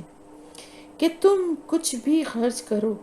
چاہے خوشی سے اور فرما برداری سے کرو، یعنی جہاں پر اللہ نے حکم دیا ہے اس جگہ پہ خرچ کرو، یا مجبوری اور ناگواری سے اللہ کی راہ میں خرچ کرو، ہرگز تم سے قبول نہ کیا جائے گا۔ اب بات یہ تھی کہ بعض منافقین ایسے بھی تھے جو خود تو اپنے آپ کو خطرے میں ڈالنے کے لیے تیار نہیں تھے، یعنی اپنی جانوں کو تو بہت قیمتی سمجھتے ہوئے ان کو داؤ پہ نہیں لگانا چاہتے تھے، لیکن یہ بھی نہیں چاہتے تھے کہ اس جہاد سے اور اس جو جنگ کے لیے جو لوگ نکل رہے ہیں اس سے بالکل ہی الگ ہو جائیں، کنارہ کش ہو جائیں، اور تاکہ مسلمانوں کی نگاہ میں ان کی منافقت ظاہر ہو جائے اور ان کا اصل جو ہے وہ سب کو پتہ چل جائے۔ تو وہ اپنے اس نفاق کو اعلانیہ ظاہر نہیں کرنا چاہتے تھے، اس لیے وہ کہتے تھے کہ ہم جنگی خدمت تو انجام دینے سے معذور ہیں، لیکن مال سے مدد کرنے کے لیے حاصل ہیں، مال سے مدد کرنے کے لیے حاضر ہیں۔ تو اللہ تعالیٰ فرما رہا ہے کہ اس طرح سے یہ خوشی سے دل تو تھا ہی نہیں نا، بظاہر یہ خوشی سے یا کریں یا مجبوری سے کریں، ان کا کچھ بھی مال ان سے قبول نہیں کیا جائے گا۔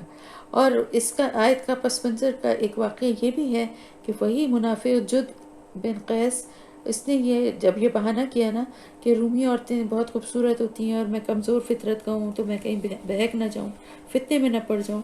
تو مجھے اپنے ساتھ نہ لے جایا جائے، تو ساتھ ہی یہ بھی کہا کیونکہ بہت باحیثیت آدمی تھا، باثر اور باحیثیت، تو اس نے کہا کہ میں جا تو نہیں رہا لیکن میں کچھ مالی مدد کر دوں گا۔ تو اس پر اللہ تعالیٰ نے فرمایا کہ خواہ تم کچھ بھی خرچ کرو، خوشی سے یا مجبوری سے، اللہ تمہارے صدقے کو قبول نہیں کرے گا، کیونکہ تم لوگ فاسق و نافرمان لوگ ہو۔ تو اس سے ہمیں یہ پتہ چلتا ہے کہ اگر کوئی اللہ کا نافرمان ہو، اللہ اور ایمان والوں کو دھوکہ دیتا ہو، تو وہ اگر دکھاوے کے لیے، اپنا نام کرنے کے لیے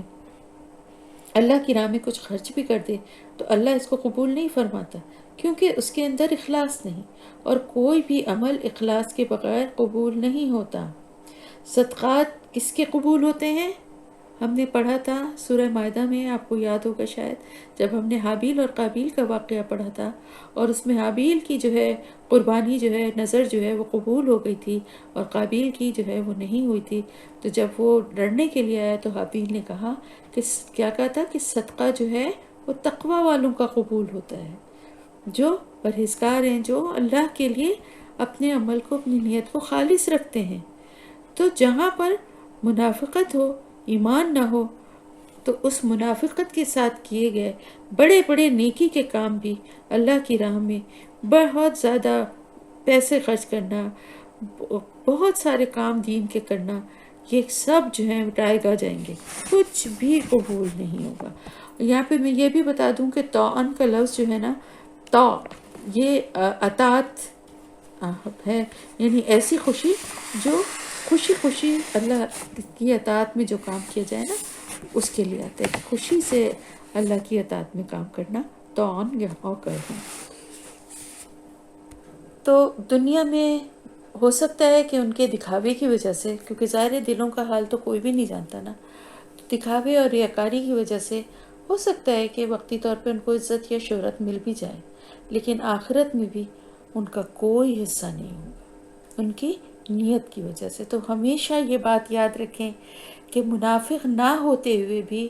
ہم بھی جب اللہ کی راہ میں کچھ بھی خرچ کرتے ہیں، کسی کی مدد کرتے ہیں، کوئی دین کا کام کرتے ہیں، تو ہماری نیت میں صرف اور صرف اللہ کی رضا چاہنے کی طلب ہونی چاہیے اور اخلاص ہونا چاہیے، خالص خلوص کے ساتھ، میں کوئی غرض نہیں ہونی چاہیے کس کو پتہ چل رہا ہے کس کو نہیں چل رہا، کون دیکھ رہا ہے کون نہیں دیکھ رہا، کون تعریف کر رہا ہے کون نہیں کر رہا۔ اس سے کوئی غرض نہیں ہونا چاہیے، صرف یہ غرض ہونی چاہیے کہ اللہ ہم سے راضی ہو جائے۔ تو اتنی نیک نیتی اور اخلاص کے ساتھ جب کام کیا جاتا ہے تو وہ قبول بھی ہوتا ہے، اور جب منافقت اور ریاکاری کے ساتھ کیا جاتا ہے تو چاہے جتنے لاکھوں کروڑوں بھی کوئی خرچ کر دے، اللہ کے نزدیک وہ کچھ بھی قبولیت کا درجہ نہیں پا سکتے۔ وما، اور نہیں، منعہم، روکا ان کو، ان کے تقبلہ، قبول کیے جائیں، منہم، ان سے، نفقاتہم، صدقات ان کے، مال ان کے، الا مگر، انہم، کہ بے شک انہوں نے، کفروا، کفر کیا، باللہ، اللہ کے ساتھ، وبرسولہ، اور اس کے رسول کے ساتھ، ولا، اور نہیں، یاتونا، وہ آتے، الصلاۃ، نماز کو، الا مگر، وہم، اور وہ، کسالہ، سستی کرتے ہیں، ولا، اور نہیں، ینفقون، وہ خرچ کرتے، الا مگر، وہم، اور وہ، کارہون، ناپسند کرنے والے ہیں۔ اب آپ دیکھیں مستقل جو ہے منافقین کے ایک کے بعد ایک ان کی جو برائیاں تھیں ان کا یہاں پر ذکر کیا جا رہا ہے کہ کس کس طرح سے، یعنی ان میں کیا کیا خرابیاں تھیں اور کیا کیا ان کی نشانیاں ہیں جن سے کہ ایک منافق کو پہچانا جا سکتا ہے کہ وہ اللہ اور اس کے رسول کے جہاں بھی حکم آئے گا اس کو ماننے میں آناکانی کرے گا، اللہ کے لیے اپنے مال اور جان کو کبھی بھی خرچ نہیں کرنا چاہے گا، اللہ کے حکم اور اللہ کے فیصلے پہ راضی نہیں ہوگا، چاہے دولت اور انعامات ملیں تو بھی غرور اور تکبر میں مبتلا ہو جائے گا، اور اگر کوئی غم یا تکلیف آئے تو پھر اس پہ واویلے کرے گا، شکوے شکایت کرے گا اللہ سے۔ اس کے بعد اب ایک اور بات ان کی، ایک اور جو خصوصیت ہے یا جو ایک اور بات ہے جس سے کہ ان کو پہچانا جا سکتا ہے، اللہ تعالیٰ فرما رہا ہے کہ وہ جو کچھ بھی خرچ کریں گے اس کو قبول نہ کرنے کی کیا وجہ ہے، یعنی ان جو بھی صدقات یا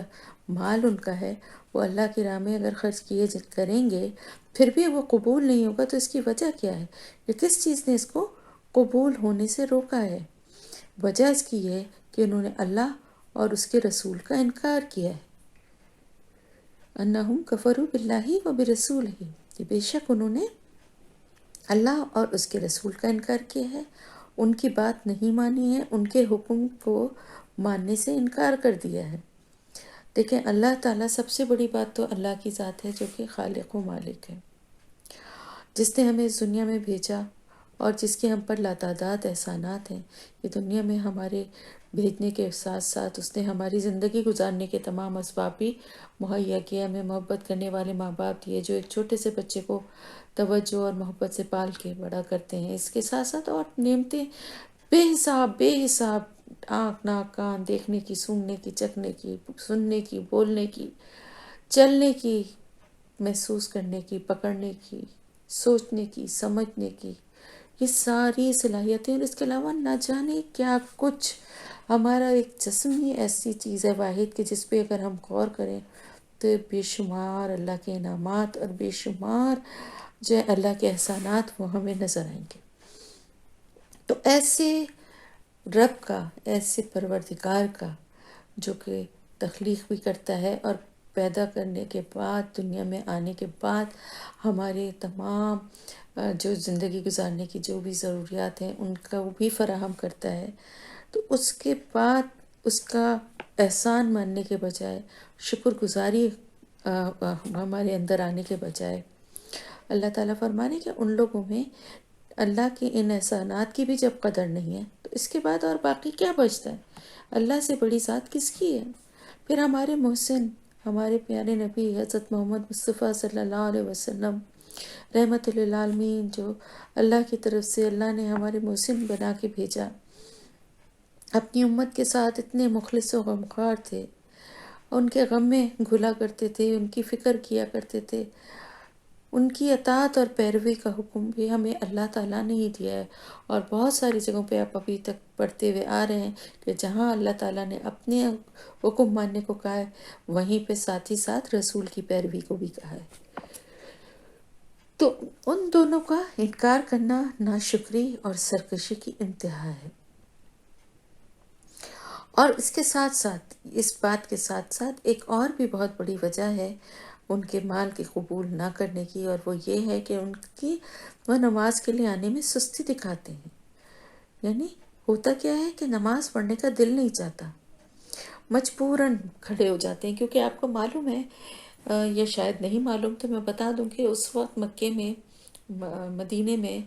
جو ریاست تھی مسلمانوں کی جو وہ تھی، وہاں پر یہ تصور نہیں تھا کہ کوئی بھی مسلمان مسجد میں آ کے نماز نہیں پڑھے گا. جیسا کہ ہم آج دیکھتے ہیں نا کہ جس کا دل چاہتا ہے وہ جاتا ہے، اور جس کا نہیں دل چاہتا وہ نہیں جاتا ہے. کسی کے اوپر کوئی فرق نہیں آتا، کوئی حرف نہیں آتا. اس کا مسلمان ہونا جو ہے وہ کسی بھی طرح شک و شبے میں نہیں پڑتا. لیکن ایسا نہیں تھا. نماز جو ہے نا وہ ایک مسلمان کی پہچان ہے. تو اس وقت یہ تھا کہ جو بھی مسلمان ہے وہ مسجد نماز پڑھنے کے لیے آئے گا. اب ان کا کیا تھا کہ ان کا دل تو چاہتا نہیں تھا، کیونکہ دل میں تو اللہ کی محبت، اللہ کے رسول کی محبت تھی ہی نہیں. جب محبت نہیں تھی تو پھر اطاعت کہاں سے آتی؟ پھر اللہ کے بتائے ہوئے جو احکامات ہیں ان کو کرنے کا کیسے دل چاہے؟ جو عبادت کے طریقے ہیں وہ بھی دل سے نہیں ادا کیے جا سکتے. جب اللہ کے کا کسی احسان اور اللہ کی کسی نعمت کا، کسی بھی اس کا جو شکر گزار نہیں ہے، تو پھر وہ کس طرح سے اللہ کے آگے جھکنا اس کو کیسا لگتا ہوگا؟ تو وہ بے دلی سے. کیونکہ وجہ یہ تھی کہ اگر نہ جائیں تو پھر تو کھلم کھلا پتہ چل جائے گا کہ یہ تو دل سے مسلمان ہی نہیں ہے،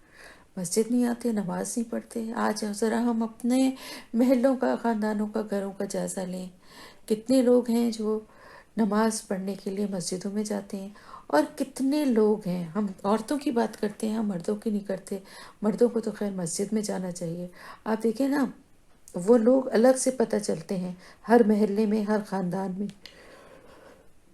جو اذان ہوتے ہی مسجدوں کا رخ کرتے ہیں،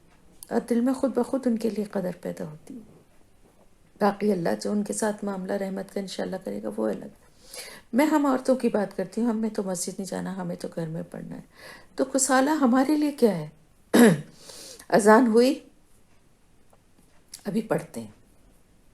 فون پہ بات کر لیں، ٹی وی پہ یہ پروگرام ختم ہو جائے،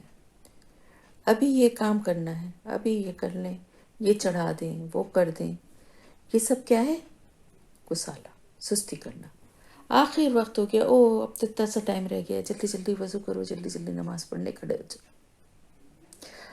حکم کیا ہے؟ اذان کی آواز کیا ہے؟ بلاوا ہے. جب آپ نے اذان کا جواب دیا، اس پکار کا جواب دیا، فوراً اٹھیں، وضو کریں، نماز کے لیے کھڑے ہو جائیں.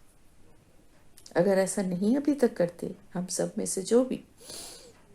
تو آج سے عہد کریں کہ نعوذ باللہ، استغفر اللہ، ہم ان لوگوں کے صف میں نہیں شامل ہونا چاہتے جن کا اللہ یہاں ذکر کر رہا ہے کہ وہ نماز پڑھنے میں سستی دکھاتے ہیں، ریاکاری والی نماز پڑھتے ہیں. نہیں، جب کسی لوگوں کے سامنے ہوتے ہیں، کسی محفل میں ہوتے ہیں، تو بہت لمبے لمبے سجدے، لمبی لمبی نمازیں پڑھتے ہیں، بہت زیادہ خشوع و خضوع دکھاتے ہیں. اور جب تنہائی میں ہوتے ہیں تو جلدی جلدی ٹکریں مارتے ہیں. تو ہمیں کیا کرنا ہے؟ ہمیں تنہائی میں زیادہ خشوع و خضوع دکھانا ہے. جب ہماری عادت ہی ہوگی تو پھر ہم جہاں کہیں محفل میں بھی پڑھیں گے تو اسی طرح پڑھیں گے. وہ پھر ریاکاری نہیں ہے، پھر ہم اسی طرح پڑھنے کے عادی ہیں. پہلی بات. دوسری بات یہ، اول وقت میں پڑھیں، فوراً اذان ہوتے ہی نہیں تو تھوڑی دیر میں 10 منٹ، 15 منٹ، 20 منٹ، اگر کوئی کام کر رہے ہیں اس کو کمپلیٹ کیا، فوراً نماز کے لیے کھڑے ہو جائیں. ٹالتے نہ رہیں کہ ابھی کرتے ہیں تو جب بھی کرتے ہیں تو یہ کریں گے تو پڑھیں گے، وہ کریں گے تو یہ نہ کریں. یہ شیطان کے بہکاوے ہیں. اور اب ماشاءاللہ سے نماز کے طریقے، دعائیں، چیزیں بھی جو جو یاد ہوتی جا رہی ہیں ان کو ساتھ ہی ساتھ اپنی نماز کا حصہ بناتی چاہیے. صرف یاد کرنے کے لیے نہیں ہے، وہ اس کو پریکٹیکلی اس کو اپنی نمازوں میں شامل کرتے چاہیے. تو آخر وقت میں بے دلی سے ٹکریں مارنا یہ منافقت کی نشانی ہے. مجبوراً نماز کے لیے کھڑا ہونا، مارے باندھے کہ اب کوئی چارہ ہی نہیں ہے، کوئی راستہ ہی نہیں بچا، اب تو وقت جا رہا ہے، پڑھنا ہی ہے. انتظار کرتے رہتے ہیں، ابھی کیا ٹائم ہے، اچھا ابھی تو وقت ہے، اچھا کیا ٹائم، ابھی تو وقت ہے. اور آخر وقت میں بس اب تو مجبوراً ہے کہ بس اب تو پڑھنا ہی ہے. ایسا نہ کریں. کیونکہ یہ کن لوگوں کا طریقہ کار ہے؟ منافقین کا۔ اور پھر اس کے بعد ایک اور بات بھی آپ کو معلوم ہے نا کہ قیامت کے دن سب سے پہلا سوال، سب سے پہلے حساب کس چیز کا لیا جائے گا؟ نماز کا۔ تو نماز جو ہے وہ مومن کی نشانی ہے، تو یہ اسی کے لیے یہ اسی کو بے دلی سے انجام دیتے تھے، دیر کرتے تھے، سستی دکھاتے تھے۔ پھر اللہ تعالیٰ فرما رہے کہ صرف نماز میں ہی سستی نہیں دکھاتے، بلکہ جب اللہ کی راہ میں خرچ کرنا پڑ جائے تو بھی پیچھے ہوتے ہیں، اور اگر کبھی مجبوراً خرچ کرنا پڑ ہی جائے تو انتہائی ناگواری سے، بے دلی سے خرچ کرتے ہیں، یعنی بہت ناپسند ہوتا ہے انہیں مال خرچ کرنا۔ مال کی محبت دل میں بہت ہوتی ہے، یہ بھی منافقین کی ایک نشانی ہے کہ دل میں مال کی محبت بہت ہوتی ہے۔ اللہ کی راہ میں خرچ کرنا یا کسی اور پہ خرچ کرنا بڑا ناگوار گزرتا ہے۔ مال کی محبت صرف اس وجہ سے ہونی چاہیے کہ وہ ہماری ضرورتوں کو پورا کرتا ہے اور اللہ کی نعمت ہے ہمارے لیے، ہماری زندگی اس سے ہم اچھی بنا سکتے ہیں، ٹھیک ہے، لیکن اللہ کی راہ میں بھی ساتھ ہی ساتھ خرچ کرنا، اس پہ دل نہیں دکھنا چاہیے، افسوس نہیں ہونا چاہیے کہ اتنا پیسے نکل گئے، اتنے کم ہو گئے، اتنا خرچ کر دیا، کیوں دے دیا، زکوٰۃ دینا ہو یا صدقات دینے ہوں۔ تو منافقین کیا کرتے تھے کہ اگر کبھی انتہائی مجبوری میں دینا بھی پڑتا تھا تو بے دلی سے، ناگواری سے دیتے تھے۔ تو اب آپ یہ سوچیں کہ اگر آپ کسی کو بھی اپنے گھر میں، اپنے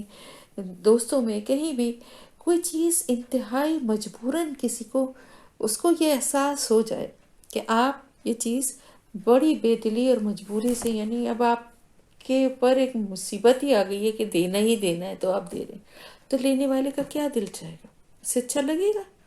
کہ آپ نے منہ بنا کے بڑی مشکلوں سے دیتے ہوئے کوئی چیز نکالتے ہوئے کسی کو دی کہ اب تو یہ بالکل میرے سامنے ہی پڑ گئی ہے، اب تو دینا ہی پڑے گا؟ تو ایسی چیز سے لینے والے کو کیا خوشی ہوگی، اسے کیا اچھا لگے گا؟ پھر اگر معاملہ اللہ تعالیٰ کا ہو، اللہ کی راہ میں خرچ کرنا ہو، تو اللہ ایسے مال کو کیسے قبول کرے گا جو جبراً دیا جا رہا ہے، ناگواری سے دیا جا رہا ہے؟ تو جب کوئی انسان اس کو نہیں برداشت کر سکتا، اس کو نہیں پسند، تو اللہ تعالیٰ جو کہ بے نیاز ہے، اس کو تو کچھ نہیں چاہیے، ضرورتوں سے بے نیاز ہے، وہ تو صرف دینا جانتا ہے، غنی ہے وہ، اور وہ اگر ہم سے یہ نیکی کا کام کرواتا ہے، ایک کے ذریعے سے دوسرے کو دلواتا ہے، تو وہ اس لیے کہ ہمارے لیے ہماری نیکیوں میں اضافہ ہو، ہمیں اس کا اجر و ثواب ملے، ورنہ اس کے لیے کوئی مشکل نہیں۔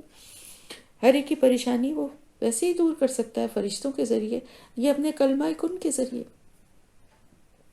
تو یہ اس وجہ سے یہ باتیں ایسی ہیں کہ جن کی وجہ سے ان کے صدقات قبول نہیں ہو سکتے، کبھی بھی نہیں ہو سکتے۔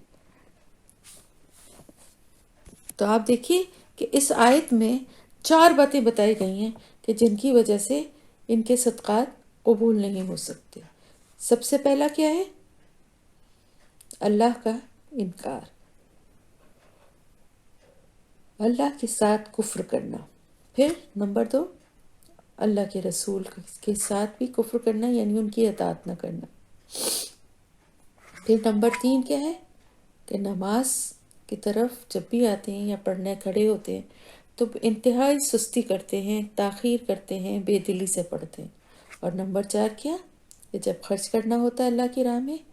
تو بہت مجبوراً کرتے ہیں، ان کو سخت ناپسند ہے خرچ کرنا، حالانکہ یہ مال کس کا ہے؟ اللہ کا ہی دیا ہوا ہے نا۔ تو اللہ کے دیے ہوئے مال کو ہی اللہ کی راہ میں خرچ کرنا جو ہے ان کو ناگوار گزرتا ہے۔ فلا، پس نہ، تو جب کا تو تعجب میں ڈالیں آپ کو یا حیران کریں آپ کو، اموالہم، مال ان کے، ولا اولادہم، اور نہ ان کی اولاد، انما بے شک، یرید اللہ،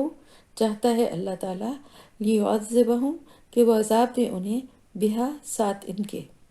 کن کے؟ یعنی اس مال اور اولاد کے ذریعے،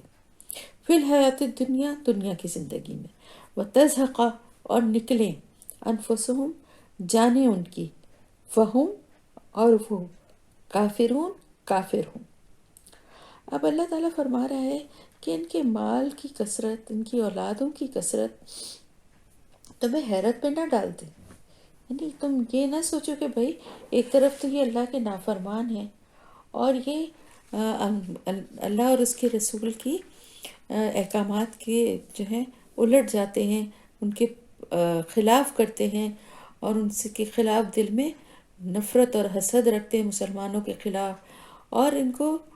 کوئی محبت نہیں ہے دین سے، اللہ سے. اس کے باوجود بڑا اللہ نے ان کو پیسہ دیا ہوا ہے،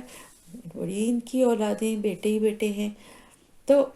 ایسا ہوتا ہے نا کبھی کبھی غیر مسلموں کے لیے بھی لوگ ایسی باتیں کرتے ہیں کہ ان غیر مسلموں کو یا دیکھ کے بھی لوگ اس طرح کی بات کرتے ہیں نا کہ یہ تو اللہ کا انکار کرنے والے ہیں اور ہر طرح کا حرام اور ہر طرح کے غلط کام کرتے ہیں، کھاتے ہیں پیتے ہیں کیا کیا. اس کے باوجود یہ تو بڑے عیش کرتے ہیں دنیا میں، ان کو تو بڑا مال و اسباب ملا ہوا ہے، بڑے بڑے عہدے ملے ہوئے ہیں، بہت کامیابیاں بظاہر دنیا میں ملی ہوئی ہیں. تو دیکھیں دنیا کے معاملات کا نا اصول اور قانون کچھ الگ ہی ہے. یہاں پر اور بہت ساری چیزیں ہیں جن کی وجہ سے لوگوں کو بہت کچھ ملتا ہے، تعلیم ہے اور بہت کچھ فائدے ہیں لوگوں کو حاصل ہوتے ہیں. دوسری سب سے بڑی بات جو ہے نا وہ یہ ہے کہ کسی بھی انسان کے پاس پیسے کی ریل پیل ہونا یا کاروبار میں ترقی ہونا یا بہت بڑے بڑے عہدوں پہ پوزیشنز پر پہنچنا یا بہت زیادہ مال ہونا جس سے کہ بہت کچھ پراپرٹی یا چیزیں بنا لی ہیں، یا پھر بہت قابل اور خوبصورت پڑھے لکھے بچے ہوں، بیٹے ہوں خاص طور سے، تو یہ یاد رکھیں کہ ضروری نہیں ہے کہ ایسا شخص جو ہے وہ اللہ کے پاس بھی اس کے مرتبہ بڑا ہے یا اس کا اجر بڑا ہے یا وہ اپنے مال کے حساب سے بھی یہ اس کی نیکی کی، اس کے اعمال کی نیکی کی وجہ سے اس کو یہ نعمتیں حاصل ہوں. آپ کے سامنے فرعون اور نمرود کی مثالیں ہیں، کتنے بڑے بڑے شہنشاہ اور بادشاہ گزرے ہیں جنہوں نے خدائی تک کا دعویٰ کر دیا، یعنی اپنی سلطنتوں کو کے حساب سے کہ مطلب اتنی بڑی سلطنتیں تھیں. تو کیا وہ دولت اور وہ اتنا بڑا عہدہ بادشاہ ہونا کسی ملک کا اور تمام یعنی وسائل اولادیں اور سب کچھ ہونا، کیا یہ اس چیز کو ثابت کرتی ہیں کہ وہ اللہ کے بڑے نیک اور بڑے ان کے اعمال جو ہیں وہ اللہ کے پاس بڑے مقبول ہیں؟ نہیں ہے نا. اس کے برعکس آپ مسلمانوں کا حال دیکھیں، خود آپ صلی اللہ علیہ وسلم کا حال دیکھیں کہ آپ صلی اللہ علیہ وسلم جو کہ سمجھیے کہ افضل ترین انسان دنیا کے، ان کا کیا حال تھا کہ ان کا جو حجرہ تھا، حضرت عائشہ رضی اللہ تعالیٰ عنہ بتاتی ہیں کہ جب آپ صلی اللہ علیہ وسلم رات کو اٹھ کے نماز تہجد کے لیے کھڑے ہوتے تھے، تہجد پڑھنے، آپ صلی اللہ علیہ وسلم جب سجدہ کرنے لگتے تھے تو اپنے ہاتھ سے حضرت عائشہ رضی اللہ تعالیٰ عنہ کا پاؤں ایک سائڈ پہ کرتے تھے اور پھر سجدہ کرتے تھے. یعنی اتنا چھوٹا حجرہ تھا اور اتنا ہی سادہ بستر. کوئی مہینہ ایسا نہیں گزرتا تھا کہ جس میں 2 وقت پیٹ بھر کے کھانا کھایا. تو کیا پتہ چلا ہمیں کامیابی کیا ہے، نیکی کیا ہے؟ کامیابی ہے اس شخص کے دل کا اطمینان اور اللہ کے پاس اس کا اجر و ثواب. یہ ہے ایک مومن کی کامیابی. ضروری نہیں ہے کہ یہ غربت ہی ایک معیار ہے ایک مومن کے لیے، ایک کامیاب ایک باعمل مسلمان کے لیے. اللہ تعالیٰ کی نعمتیں ہیں، مال و دولت بھی، اور بہت سارے اللہ کے نیک بندے ہیں جن کے پاس مال و دولت بھی ہے، اللہ نے ان کو بہت نوازا ہے اور وہ اللہ کی راہ میں خوب خرچ بھی کرتے ہیں. تو یہ کوئی ضروری نہیں ہے، یہ کوئی بتانے کا مقصد یہ کہ یہ کوئی کرائٹیریا نہیں ہے کسی کی نیکی کو جج کرنے کے لیے یا کسی کو اللہ کی بہت نیک اور مقبول اس کے عمل ہیں یہ ایسا ثابت کرنے کے لیے. بعض دفعہ اللہ تعالیٰ کسی کو مال سے اور اولاد سے بھی آزماتا ہے. تو اللہ تعالیٰ فرما رہا ہے کہ ہمیشہ ہمیشہ یہ بات ہر انسان کو یاد رکھنا چاہیے کہ مال کی فراوانی اور اولاد کی کثرت کسی بھی انسان کے اچھے عمل کا نتیجہ نہیں ہوتی۔ حقیقی کامیابی یہ چیزیں حقیقی کامیابی یا خوشی نہیں ہیں، ورنہ وہ بادشاہ جو کہ مسلمان بھی نہیں ہیں وہ کس طرح سے اتنی عیش و عشرت کی زندگی گزار رہے ہیں۔ اگر ایسی بات ہوتی تو اللہ تو ان کو کسی طرح سے کسی قابل ہی نہ چھوڑتا، لیکن پھر اگر اس طرح سے ہونے لگے نا کہ صرف ایمان والوں کو ہی اللہ کی تمام نعمتیں حاصل ہوں اور جو اللہ کا انکار کرے اس سے ساری نعمتیں چھن جائیں، تو پھر تو حق اور باطل بالکل واضح ہو جائے گا نا، اور پھر لوگ تو صرف ان انعامات کے لالچ میں مسلمان ہوں گے۔ تو یہ اللہ کی تقسیم ہے دنیا کے حساب سے، جس میں کافروں کو بھی اللہ نے دیا ہے اور بعض جگہ مومنین کو اتنا نہیں دیا ہے، لیکن یہ اللہ کی تقسیم ہے جس سے کہ ایمان کی آزمائش ہوتی ہے۔ مومن کی بھی ہوتی ہے کہ وہ ان سب چیزوں کو دیکھ کے بھی اپنے اللہ پہ پورا بھروسہ رکھے، اور کافروں کی بھی، کیونکہ اگر کافروں کے سامنے یہ آ جائے کہ صرف مومنین جو ہیں ان کو ہی سب کچھ ملی ہے، دولت کی ریل پیل بھی ان کے آئی ہے اور اولاد بھی کثرت سے نیک اور اچھی پڑھی لکھی خوبصورت، تو وہ کہیں گے اس کا مطلب ہے کہ یہی صحیح بات ہے، دین اسلامی صحیح ہے، اور اگر نہیں بھی سمجھیں گے تو اس لالچ میں آ جائیں گے دین اسلام۔ تو اس لیے اللہ تعالیٰ فرما رہا ہے کہ ان کی جو یہ مال و اولاد کی کثرت ہے یہ تم کو کسی بھی طرح کے دھوکے میں، یا تمہیں ایسا نہ ہو کہ اس سے تمہیں تعجب ہونے لگے۔ تو اب اس کی وجہ اصل کیا ہے کہ بعض دفعہ مال و اسباب جن کے پاس ہوتا ہے وہ اللہ کی راہ میں خرچ کرتے ہیں اور اچھی زندگی بھی گزارتے ہیں، ان سے انسان کو ان کے لیے اچھی بات سوچنا چاہیے کہ یہ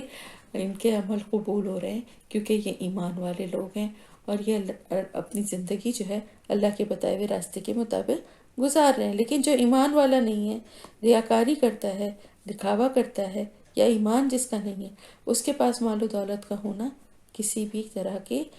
کوئی اچھی کوئی بات نہیں ہے، بلکہ یہ بھی ایک اس کے لیے ایک سزا ہے، جیسا کہ اللہ تعالیٰ کے بتا رہا ہے، فرما رہا ہے کہ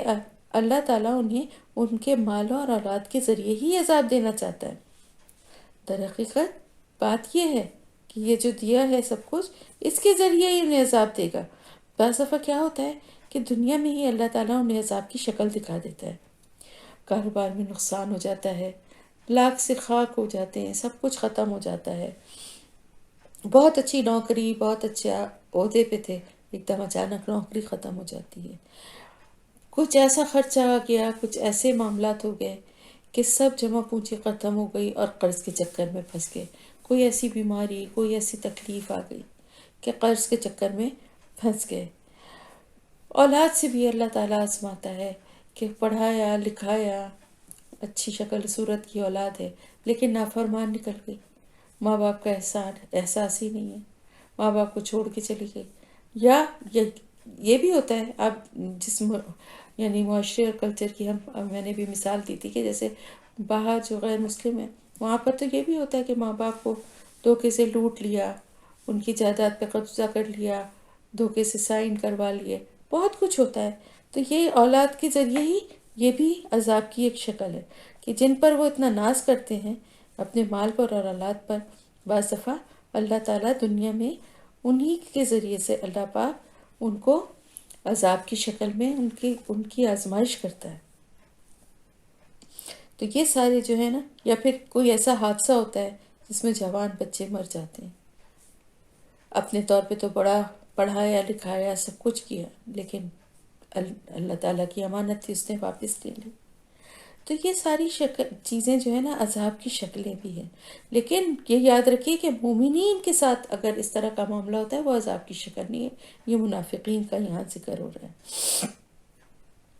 تو یہ دونوں چیزیں ہیں جنہیں وہ اپنی دنیا کی زندگی کی کامیابیاں سمجھ کر لالچ کر رہا تھا، وہی اس کو برباد کرنے کا سبب بنے گی۔ اور پھر ساتھ ہی ساتھ ایک اور بات بھی کہ اسی غم میں تزہق، یعنی غم سے جان کا نکلنا، تزہق کہتے ہیں غم سے نکلنا جان کا۔ تو اسی غم اور تکلیف میں ان کی زندگی ختم ہوگی، یعنی ان کی جانیں ایسی ہی حالت میں نکلیں گی کہ انتہائی غم اور مایوسی اور تکلیف ان کو ہوگی، کہ ظاہر ہے کہ نہ تو انہیں دنیا ملی، دنیا میں بھی انہوں نے اپنے یعنی انہی چیزوں کے ذریعے ان کو عذاب ملا جن کو کہ وہ اپنی کامیابی سمجھ رہے تھے، اور آخرت تو ان کو ملی ہی نہیں ہے، ان کو پتہ چل جائے گا مرتے وقت، کیونکہ جب ان کے پاس جو فرشتے آئیں گے ان کی جان لینے کے لیے تو وہ ان کو دیکھ کر ہی ان کو اندازہ ہو جائے گا کہ اب ان کا انجام آگے کیا ہونے والا ہے، تو یہ چیز ان کے غم اور تکلیف میں اور اضافہ کر دے گی، اور ان کی جان جو ہے وہ حالت کفر میں ہی نکلے گی۔ یہی ہے ان کے لیے، یعنی اللہ تعالیٰ فرما رہا ہے کہ یہی ان کے لیے ان کی سزا ہے کہ وہ جس چیز کو اپنی کامیابی اور اپنی ہوشیاری سمجھ رہے ہیں کہ بہت مال جمع کر لیا اور بڑے ہم نے اپنے بچوں کو بڑا قابل بنا لیا، ہو سکتا ہے کہ اللہ انہی چیزوں کے ذریعے سے انہیں آزمائے، اور پھر اس دنیا کی زندگی میں جن چیزوں کو وہ کامیابی سمجھ رہے تھے، جب ان کے ذریعے سے ان کو آزمایا جائے گا، ان کو عذاب ملے گا، تو پھر ان کی جان بڑی تکلیف میں نکلے گی، کیونکہ حالت کفر میں ان کی جان نکلے گی تو ان کے سامنے ان کو یہ اندازہ ہو جائے گا کہ دنیا تو جیسی گزری زندگی گزر گئی، اور آخرت کا انجام بھی بہت برا ہے۔ وہ یحلفون، اور وہ قسمیں کھاتے ہیں، باللہ، اللہ کی، انہم، بے شک وہ، لمنکم، البتہ تم میں سے ہیں، وما ہم، حالانکہ نہیں وہ، منکم، تم میں سے، ولکنہم قوم یفرقون، اور لیکن وہ ایسے لوگ ہیں جو ڈرتے ہیں۔ تو اب یہ کیا ہے کہ یہ منافقین جو تھے ان کا کام کیا تھا کہ جب آپ صلی اللہ علیہ وسلم کے پاس آتے تھے تو اپنی منافقت کو چھپانے کے لیے اور زیادہ خوشامد اور چاپلوسی سے بات کرتے تھے، تاکہ کسی پر ان کی منافقت ظاہر نہ ہو۔ قسمیں کھا کھا کر یقین دلاتے تھے اپنی وفاداری کا، کہ ہم تو آپ ہی کے ساتھ ہیں، ہم تو ہر معاملے میں جب بھی کوئی بات ہوگی ہم تو آپ کا ہی ساتھ دیں گے، لیکن حقیقت کیا تھی؟ حقیقت جو تھی وہ اس کے برعکس تھی، وہ اندر سے مومنین کے ساتھ نہیں ہے۔ اللہ تعالیٰ فرما رہا ہے کہ بظاہر تو وہ قسم کھا کھا کے کہتے ہیں، لیکن در حقیقت وہ اندر سے مومنین کے ساتھ نہیں ہے، بلکہ ڈر کے مارے آپ کی اس طرح کی بات آ کے کہتے ہیں تاکہ ایسا نہ ہو کہ ان کی منافقت لوگوں پہ ظاہر ہو جائے، اپنے آپ کو مومن ہی ظاہر کرنا چاہتے ہیں، اور کہتے ہیں کہ ہم آپ کے ساتھ ہیں۔ کیوں مومن ظاہر کرنا چاہتے ہیں؟ تاکہ دونوں طرف سے فائدے حاصل کر سکیں۔ ہم نے پڑھا تھا نا سورہ بقرہ میں کہ جب آپ صلی اللہ علیہ وسلم کے پاس آتے تو کہتے ہیں ہم آپ کے ساتھ ہیں، اور جب تنہائی میں اپنے شیطانوں اور ساتھیوں سے ملتے ہیں تو کہتے ہیں ہم تو اصل میں تمہارے ساتھ ہیں، ہم تو وہاں دھوکہ دے رہے تھے۔ تو یہی ان کی فطرت ہے کہ یہ اس ڈر سے کہ ان کی اصلیت کھلے نہ، آ کے جھوٹی قسمیں کھاتے ہیں۔ لو یجدونا، اگر وہ پائیں، مل جان، کوئی جا پناہ، جائے پناہ، او یا مغاراتن، کوئی غار، اور مدخلن، کوئی گھس بیٹھنے کی جگہ، یا کوئی گھس بیٹھنے کی جگہ، لولو، البتہ وہ بھاگ جائیں، الہی، اس کی طرف، وہم یجمعون، اور وہ سرکشی کرتے ہیں۔ اب آپ یہ دیکھیں کہ یہ لوگ جو ہیں ان کی یہ بھی ایک وہ تھی کہ بظاہر تو وہ یہ بات کہتے تھے اور اپنی وفاداری کا یقین بھی دلاتے تھے، لیکن اگر اندر سے ان کی حال یہ تھا، ان کی خواہش یہ تھی کہ کوئی جگہ، کوئی ایسی جائے پناہ، کوئی علاقہ، کوئی غاری ایسے مل جائے، کوئی گھس بیٹھ جائیں جہاں پر جا کے چھپ جائیں، اور مسلمانوں کا ان کو سامنا نہ کرنا پڑے، انہیں ان کے ساتھ جو ہے نا وہ اپنے معاملات نہ کرنے پڑیں۔ بظاہر تو جھوٹ بول بول کے اوپر سے تو یہ ان کا ساتھ ہونے کا دعویٰ کرتے تھے، لیکن اندر سے دل کی حالت کیا تھی کہ مسلمانوں کی ترقی، مسلمانوں کے غلبے، اسلام کے غلبے سے ان کی اندر ہی اندر جان نکلتی تھی، اور ان کا خوف کے مارے ان کا یہ حال ہوتا تھا کہ کہیں پر بھی ان کو کوئی پناہ گاہ مل جائے، کوئی ٹھکانہ مل جائے تو یہ بھاگ کر وہاں چلے جائیں، سرپٹ دوڑیں یہاں مسلمانوں سے، بالکل یعنی ان کی کامیابیوں اور طاقت میں اضافہ مسلمانوں کی ایک طرف تو انہیں انتہائی تکلیف پہنچا رہا تھا، دوسری طرف انہیں خوف میں بھی مبتلا کیا ہوا تھا، کیونکہ وہ کھلم کھلا ان سے مخالفت مول نہیں لے سکتے تھے، اب اتنا حوصلہ ان میں نہیں تھا، تو اس لیے مجبوراً ان میں شامل ہونا پڑتا تھا۔ دل کی کیفیت یہ تھی کہ وہاں سے بھاگ جانا چاہتے تھے، کسی بھی جگہ جا کے چھپ جانا چاہتے تھے۔ وَمِنْهُمْ، اور ان میں سے کچھ یا ان میں سے بعض ہیں من جو یلمزو کا الزام لگاتے ہیں آپ پر پھر صدقاتی صدقات کے بارے میں، فَإِنْ اُقْتُوا پھر اگر وہ دیے جائیں منہا اس میں سے ردو وہ راضی ہو جاتے ہیں، وَإِنْ اور اگر لم نہیں یؤتوا وہ دیے جائیں منہا اس میں سے اذا جب ہم یسخطون وہ ناراض ہو جاتے ہیں۔ دراصل ہوا یہ تھا کہ جنگ حنین کے بعد ظاہر ہے بہت سارے نو مسلم بھی جو تھے فتح مکہ کے بعد وہ بھی اس لشکر میں مسلمانوں کے شامل ہو گئے تھے، تو ان کی تالیف قلب کے لیے آپ کو معلوم ہے نا ایک بہت بڑا جو مصرف ہے زکوٰۃ کا بھی وہ تالیف قلب بھی ہے کہ جو نو مسلم ہوتے ہیں ان کی ان کا دل بڑھانے کے لیے، حوصلہ بڑھانے کے لیے، تاکہ وہ اور زیادہ بڑھ چڑھ کے اچھی طرح وہ حصہ لیں اللہ کے اور دین کے کاموں میں۔ تو ایک تالیف قلب کے لیے ان کا حوصلہ کہ نو مسلم ہونے کی وجہ سے اپنا دل نہ چھوٹا کریں کہ مطلب جو پہلے سے مسلمان ہیں ان کو تو بہت کچھ مل رہا ہے اور ہمیں نہیں، تو اس لیے تھوڑا کچھ آپ صلی اللہ علیہ وسلم نے کچھ بڑھا کے کچھ اس کی تفصیل میں بتاؤں گی آپ کو آگے کہ کچھ چیزیں اس طرح سے آپ نے دی تھیں بعض سرداروں کو، جیسے ابو سفیان یا کچھ اس طرح کے کچھ سرداروں کو آپ صلی اللہ علیہ وسلم نے دی تھیں۔ تو اب اور یہ بھی ایک اور وجہ بھی تھی کہ اب ایک پورا سسٹم بن گیا تھا نا، یعنی کہ زکوٰۃ جمع ہوتی تھی، صدقات جمع ہوتے تھے، بیت المال بنا تھا، اور آپ صلی اللہ علیہ وسلم کے پاس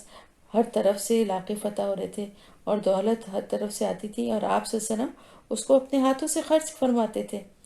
اب عرب کے لوگوں نے کبھی اس سے پہلے کسی ایک شخص کے ہاتھوں میں اتنی دولت جمع ہوتے اور تقسیم ہوتے نہیں دیکھی تھی، یہ بھی ایک وجہ تھی۔ اب جو دنیا پرست منافقین تھے وہ تو اس دولت کو دیکھ دیکھ کے للچا جاتے تھے اور وہ چاہتے تھے کہ سب کچھ انہیں ہی مل جائے، جیسے کہ اللہ تعالیٰ فرما رہا ہے نا کہ اگر انہیں دے دیا جائے اس میں سے تو وہ راضی ہو جاتے ہیں، اور اگر نہ دیا جائے تو ناراض ہو جاتے ہیں۔ تو یہی وجہ ہے کہ ہوا یہ تھا کہ جب آپ صلی اللہ علیہ وسلم زکوٰۃ اور صدقات کا مال جیسے کہ میں نے بتایا کہ خود تقسیم فرماتے تھے، ایک دفعہ یوں ہوا کہ مال کی تقسیم کے دوران ایک منافق نے آپ صلی اللہ علیہ وآلہ وسلم کو ٹوک دیا کہ اے محمد انصاف کیجیے۔ اس کی مراد یہ تھی، کہنے کا مقصد یہ تھا کہ آپ صلی اللہ علیہ وسلم ناانصافی کر رہے ہیں، نعوذ باللہ۔ اس پر آپ صلی اللہ علیہ وسلم کو غصہ آیا اور آپ نے فرمایا ویلکا، تم برباد ہو جاؤ، اگر میں عدل نہیں کروں گا تو اور کون کرے گا؟ تو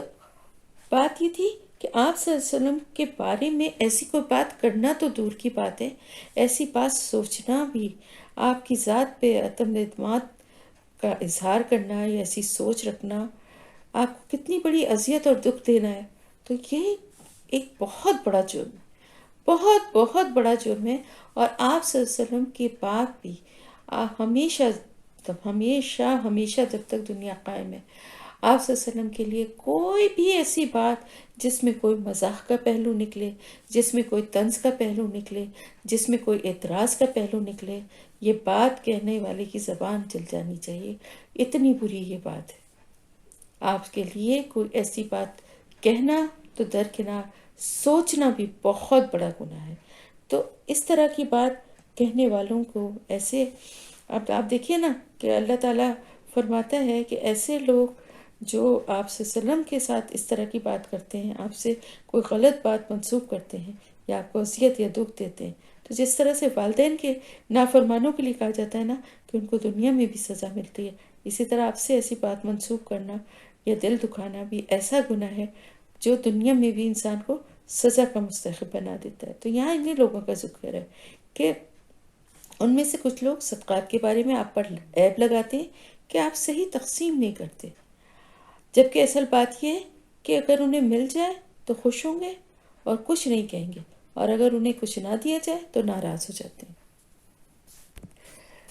یلمزق کا جو لفظ آیا ہے نا، اس کا مطلب یہ ہے ویل لکل ہمزۃ لمزہ، آپ بھی پڑھا تھا نا ہم نے، تو یہ ہے بھووں کو چڑھا کر آنکھوں کے اشاروں سے یا آنکھوں کو گھما کے کسی طرف ایسے ہی آنکھوں میں کسی کا مذاق اڑانا یا اشارہ کر کے اس کی طرف دیکھ کے کچھ اس طرح کے اشارے کرنا جس سے کہ نخواستہ کسی کا مذاق اڑانا یا تضحیق کرنا جو ہے وہ اس کا مقصد ہو۔ تو اس شخص نے جو کہا تھا وہ آپ صلی اللہ علیہ وسلم کو یعنی اس طرح کی بات اسی وجہ سے کہی تھی کہ اس کے پیچھے اس کا لالچ تھا۔ اللہ تعالیٰ اس کی نیت کو بیان فرما رہا ہے کہ وہ تو یہ اصل میں یہ وہ بات اسی لیے کہہ رہا تھا کیونکہ وہ چاہتا تھا کہ اس کو دیا جائے مال، تاکہ وہ چپ ہو جائے، اور اگر نہیں دیا جائے تو وہ اس طرح ناراضگی کا اظہار کرے۔ اصل میں یہی تو وہ بات تھی نا جو پچھلی آیت میں جس کا ذکر ہے نا، کہ اگر انہیں ملے کوئی جائے پناہ یا کوئی غار یا تو یہ سر پر دوڑتے ہوئے یہ بھاگ کے چھپ جائیں، گھس جائیں، کیونکہ اصل بات یہ تھی کہ ایک تو ان کو زکوٰۃ دینی پڑ رہی تھی۔ اگر یہ سوچتے تھے کہ مدینہ کو چھوڑ کے چلے جائیں تو اپنی جائیدادیں اور یہ سب چیزیں یہیں پہ رہ جائیں گی، اور اگر یہاں رہیں تو زکوٰۃ ادا کریں، زبردستی نمازیں پڑھنے پہ مجبور ہیں۔ تو اور اس کے علاوہ ایک طرف نمازوں کا یہ تھا کہ ان کو زبردستی پڑھنی پڑ رہی ہیں، دوسری طرف یہ کہ مال میں سے زکوٰۃ، یعنی ان کو تو لگتا تھا جیسے زبردستی ایک ہم سے جرمانہ لیا جا رہا ہے زکوٰۃ کی شکل میں۔ اور پھر اس کے بعد ایک اور بھی خوف تھا کہ آئے دن جہاد ہے، کبھی کہیں جنگ ہو رہی ہے، کبھی کسی دشمن کا مقابلہ ہے، آئے دن جان اور مال کی قربانی۔ تو ان سب چیزوں کی وجہ سے اس قدر یہ بے چین تھے کہ بس نہیں چلتا تھا کہ کہاں نکل کر بھاگ جائیں اور کس طرح سے اپنے آپ کو اور اپنے مال کو بچا لیں۔ تو اتنا مال کی محبت تھی، تو اس وجہ سے اب یہاں پر بھی یہ اعتراض اسی لیے تھا کہ یہ مال جو ہے یہ ہمیں دے دیا جائے، یہ اوروں کو کیوں دیا جا رہا ہے۔ اللہ تعالیٰ فرما رہا ہے وَلَا، اور اگر انہم، بے شک وہ، ردو،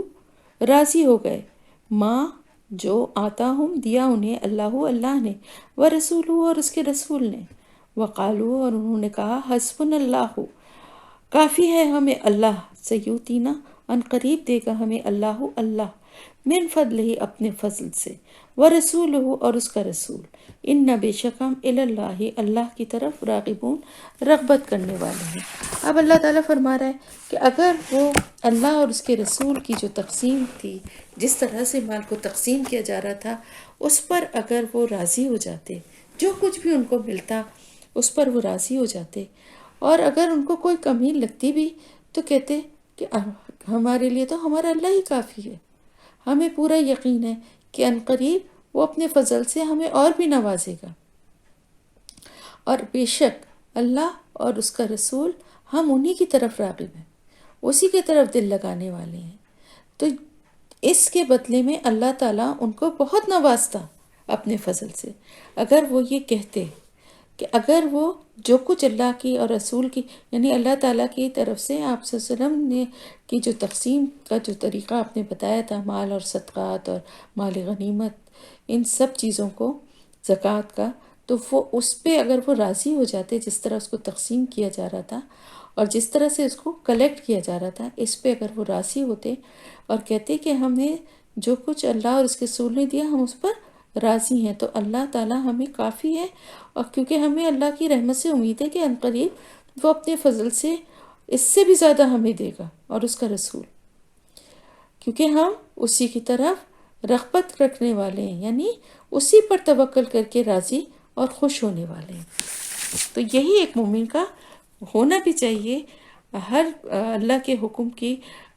پہ عمل کر کے، یعنی اگر زکوٰۃ دے رہا ہے تو یہ نہیں کہنا چاہیے کہ میرا اتنے پیسے نکل گئے، اتنا میں نے اتنی زکوٰۃ دے دی، اتنا ہی کر دیا، بلکہ یہ سوچنا چاہیے کہ اللہ کا حکم ہے، یہ میرے مال کو پاک کرنے کا ذریعہ ہے، اللہ اپنے فضل سے اور برکت دے گا، کیونکہ اللہ تعالیٰ فرماتا ہے نا کہ زکوٰۃ اور صدقات یہ مال کو بڑھاتے ہیں۔ تو اللہ پہ توکل کر کے راضی خوشی دینے والے لوگوں کو اللہ تعالیٰ فرما رہے ہیں، پھر اللہ کی طرف سے اور بہت کچھ ملتا۔ انما، بے شک،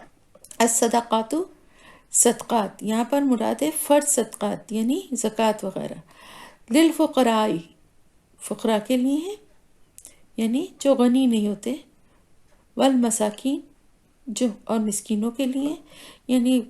فقراء وہ ہیں جن کے پاس زیادہ پیسہ نہیں ہوتا، اور مسکین جو ہیں وہ فقراء سے بھی زیادہ برے حال میں ہوتے ہیں، والعاملین، اور جو کام کرنے والے ہوں۔ کس چیز کا کام کرنے والے ہوں؟ یعنی آپ دیکھیں نا کہ ایک پورا ایک ادارہ بنانا پڑتا ہے نا جو صدقات کو جمع کریں، یعنی کچھ لوگوں کی ڈیوٹی ہوتی ہے کہ وہ جا کے جمع کریں، یا جمع کروانے کے لیے جو آئیں اس کا حساب کتاب رکھیں، اور پھر اس کو تقسیم کرنے کے لیے بھی لوگوں کی فہرست ہو کہ کس کو کتنا دینا چاہیے، کون کتنا ضرورت مند ہے۔ تو یہ سارا کام کرنے کے لیے لوگوں کی ضرورت ہے نا، تو اب ان لوگوں کو اجرت کون دے گا، کون ان کی تنخواہیں دے گا؟ کیونکہ تو اللہ کے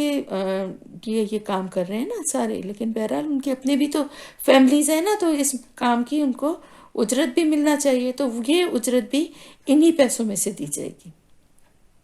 اسی کاموں کے لیے۔ یہ یعنی ان لوگوں کی تنخواہوں کے لیے بھی یہی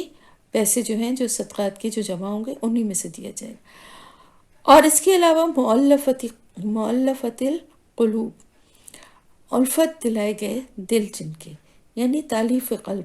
یہ وہ لوگ ہیں جن میں دو طرح کے لوگ شامل۔ ایک تو وہ جنہیں اسلام کی طرف لانا ہو، یعنی ان کے دلوں میں نرمی اور اسلام کی محبت پیدا کرنے کے لیے ان کی مشکل وقت میں ان کی مدد کرنا، ان کا ساتھ دینا مالی طور پہ، تاکہ وہ بھی دیکھیں کہ اسلام کی خوبیوں کو دیکھیں کہ اسلام کے نظام میں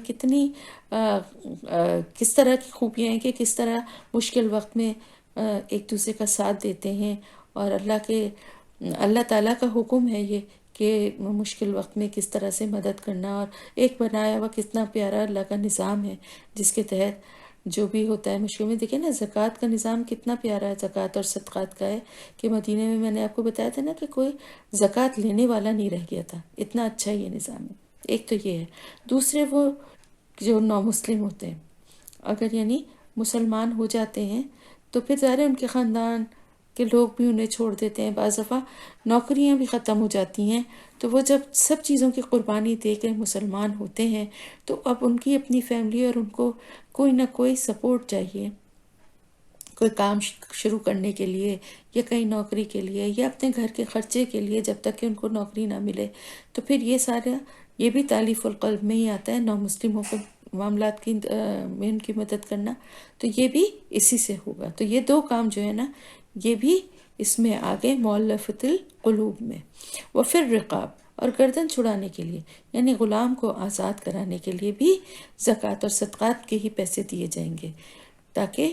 جو لوگ مسلمان ہو گئے ہیں اور وہ ان کے پر ابھی بھی ظلم ہو رہا ہے، غلام ہیں وہ، تو ان کے آقا کو جو بھی وہ ڈیمانڈ کرتے ہیں وہ پیسے دے کے ان کو آزاد کروا دیا جائے۔ اور الغارمین، اور قرض داروں کے لیے، جو لوگ گھریلو ذمہ داریوں یا اخراجات کی وجہ سے مجبوراً قرض کے چنگل میں پھنس گئے ہیں، ان کے قرض کو ادا کرنے کے لیے بھی یہ جو ہے زکوٰۃ کی رقم وہ دی جا سکتی ہے۔ پھر اس کے بعد ہے وابن السبیل، اور مسافر، یعنی اللہ کے راستے میں نکلنے والے تو ایک الگ بات ہے، اور ایک مسافر جو ہے نا وہ اس کی بھی مدد کی جا سکتی ہے۔ تو فی سبیل اللہ، یعنی اللہ کے راستے میں نکلنے والے غازی، اس کو بھی دی جا سکتی ہے اس کو اگر ضرورت ہے، اور جو مسافر ہے اس کو بھی دی جا سکتی ہے۔ تو اللہ کے راستے میں جو بھی کام ہے وہ بہت سارے ہو سکتے ہیں۔ سبیل اللہ میں قتال بھی ہے، یعنی جنگ بھی ہے، اور سارے نیکی کے کام ہیں، علم کے لیے نکلنا، دین کی تبلیغ کے لیے نکلنا، ہر وہ کام جس میں اللہ کی رضا خوشنودی ہو وہ سب اللہ کے راستے میں، مدرسے تعمیر کرنا، یتیم خانے بنوانا، اور اس طرح کے اور جتنے بھی کام ہیں یہ سب فی سبیل اللہ ہیں۔ اور ساتھ ہی ساتھ جو ہے وہ آپ کو معلوم ہے کہ قتال بھی ہے۔ پھر دین سیکھنے سکھانے کا کام، طالب علم ہے اگر ضرورت مند تو اس کی فیس اور وہ دینا۔ صحیح بخاری میں حدیث ہے کہ زکوٰۃ کی رقم کو عام مصلحتوں کے تحت خرچ کیا جا سکتا ہے۔ آپ صلی اللہ علیہ وسلم نے فرمایا میری امت میں ایک ایسا گروہ ہوگا جو قیامت تک جہاد کرتا رہے گا۔ امام بخاری کہتے ہیں یہاں پر جہاد سے مراد اہل علم ہے، اور اس سے مراد علم کا پھیلانا ہے، کیونکہ ہر وقت تو جنگ نہیں ہوتی رہتی نا، لیکن علم کو پھیلانا، علم کے لیے کام کرنا جو ہے نا یہ ہمیشہ ہوتا رہتا ہے، ہر وقت ہوتا رہتا ہے۔ تو یہ سارے کام جو ہیں فی سبیل اللہ ہے۔ اور وابن السبیل یعنی مسافر جو ہے، وہ دیکھیں جو مسافر گھر سے جو نکلتا ہے سفر پہ، تو وہ اس کے ساتھ کچھ بھی معاملہ ہو سکتا ہے، اپنے گھر سے دور ہوتا ہے، گھر میں چاہے وہ بے شک اس کے پاس وہ بہت کچھ مال ہو، سب کچھ ہو، لیکن باحثیت ہو، لیکن اس وقت وہ سفر کے دوران اگر اس کی کوئی بھی ضرورت پڑ گئی، مثلاً اس کا سامان چوری ہو جائے یا وہ راستہ بھٹک جائے، اس کے پاس کھانے پینے کا نہ ہو، اپنے گھر بار اور علاقے سے کیونکہ وہ دور ہوتا ہے، تو اگر اس کو کسی بھی چیز کی ضرورت پڑ جائے تو زکوٰۃ سے اس کی مدد کی جا سکتی ہے۔ یہ اللہ تعالیٰ کی طرف سے فریضۃ من اللہ، فریضہ ہے، ایک فریضہ ہے اللہ کی طرف سے۔ یہ زکوٰۃ جو ہے نا، اس کے لیے کہا گیا ہے کہ زکوٰۃ کی ادائیگی جو ہے نا، یہ اللہ کی طرف سے ایک فرض عائد کیا گیا ہے مسلمانوں پر، کیونکہ اس کے اتنے سارے مصارف ہیں جن میں اس کو خرچ کیا جائے گا، اور ان سارے جو بھی اوپر بتائے گئے ہیں، جو بھی مصارف اس کے بتائے گئے ہیں، ان سب میں زکوٰۃ سے مدد کی جا سکتی ہے۔ تو اللہ تعالیٰ علم و حکمت والا ہے، اور اس نے جو یہ تقسیم رکھی ہے کہ کس طرح سے زکوٰۃ مال سے نکالنی ہے اور پھر جمع ہو کے کس کس کو زکوٰۃ دی جا سکتی ہے، یہ اس کے علم اور حکمت کی بنا پر ہے۔ اس نے یہ تقسیم کسی انسان پر نہیں چھوڑی ہے، بلکہ خود اس نے بتا دیا کہ کس کس پر زکوٰۃ استعمال کی جا سکتی ہے، تاکہ کوئی جھگڑا نہ ہو۔ وَمِنْهُمْ، اور ان میں سے بعض، الذین، وہ لوگ جو یؤذون، اذیت دیتے ہیں، النبی، نبی کو، وَیقولون، اور وہ کہتے ہیں، ہوا اذن، وہ کان ہے، قل اذن، کہہ دیجئے کان، خیرن، اچھا ہے، لکم، تمہارے لیے، یؤمن، وہ ایمان رکھتا ہے، باللہ، اللہ پر، ویؤمن، اور وہ اعتماد کرتا ہے، للمؤمنین، مومنین پر، ورحمت، اور رحمت ہے، للذین، ان لوگوں کے لیے جو آمنو، ایمان لائے، منکم، تم میں سے، والذین، اور وہ لوگ جو یؤذون، اذیت دیتے ہیں، رسول اللہ، اللہ کے رسول کو، لہم، ان کے لیے، عذاب علیم، عذاب ہے دردناک۔ اللہ تعالیٰ فرما رہا ہے کہ ان میں سے کچھ لوگ، یعنی منافقین، ایسے ہیں جو اللہ کے نبی کو اذیت دیتے ہیں، اور اذیت دینے کے لیے انہوں نے ایک نیا لفظ انہوں نے ایجاد کر لیا تھا، یعنی طرح طرح سے نام رکھتے تھے وہ۔ تو انہوں نے آپ صلی اللہ علیہ وسلم کے لیے کیا نام رکھ دیا تھا کہ آپ کان ہیں۔ اس کی وجہ یہ تھی کہ آپ کی ایک امتیازی خصوصیت یہ تھی کہ آپ دوسروں کی بات بہت توجہ سے سنتے تھے۔ حالانکہ ایک نبی جس کے اوپر اتنی ذمہ داریاں ہوں، اتنے اس کو کے اوپر سب سے بڑی تو وحی کی جو آپ کے اوپر ذمہ داری تھی، اس کا نزول اور اس کو آگے اس کو لوگوں تک پہنچانا اور اس کو محفوظ کروانا، اور اسی طرح صحابہ کرام کے اور معاملات ہوتے تھے، دین کی ایک ٹریننگ تھی نا جو آپ صلی اللہ علیہ وسلم اپنے ساتھیوں کو دے رہے تھے۔ اس کے علاوہ مختلف جنگوں کے معاملات اور بھی بہت سارے معاملات تھے جس میں آپ صلی اللہ علیہ وسلم بہت مصروف رہتے تھے، لیکن اس کے باوجود آپ ہر ایک کی بات کو بڑی توجہ سے سنتے تھے۔ یہ آپ کی مزاج، آپ کی تحمل اور آپ کی کیا کہنا چاہیے اخلاق کی انتہا تھی کہ آپ کسی سے بے رخی نہیں برتتے تھے اور بہت توجہ سے ہر ایک کی بات سنتے تھے۔ تو ان کو بڑی تکلیف ہوتی تھی۔ بعض دفعہ یہ ہوتا تھا کہ کوئی آپ سے جھوٹ بھی بول رہا تھا، آپ کو دھوکہ بھی دے رہا ہوتا تھا، پھر بھی آپ مروت میں اس کی بات سن لیتے تھے۔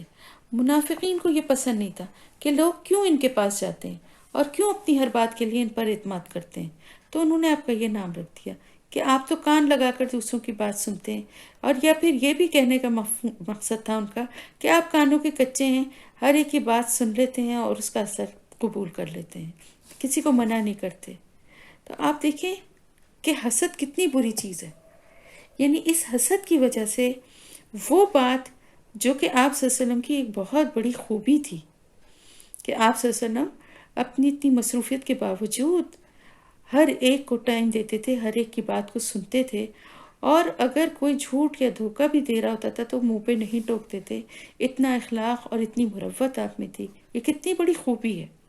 کتنے کم لوگوں میں یہ خوبی ہوتی ہے۔ اس کی تعریف کرنے کے بجائے اس کو بھی مذاق اور اعتراض کا ذریعہ بنا دیا۔ اللہ تعالیٰ فرما رہا ہے، کہہ دیجئے کہ کان تمہارے حق میں اچھا ہے،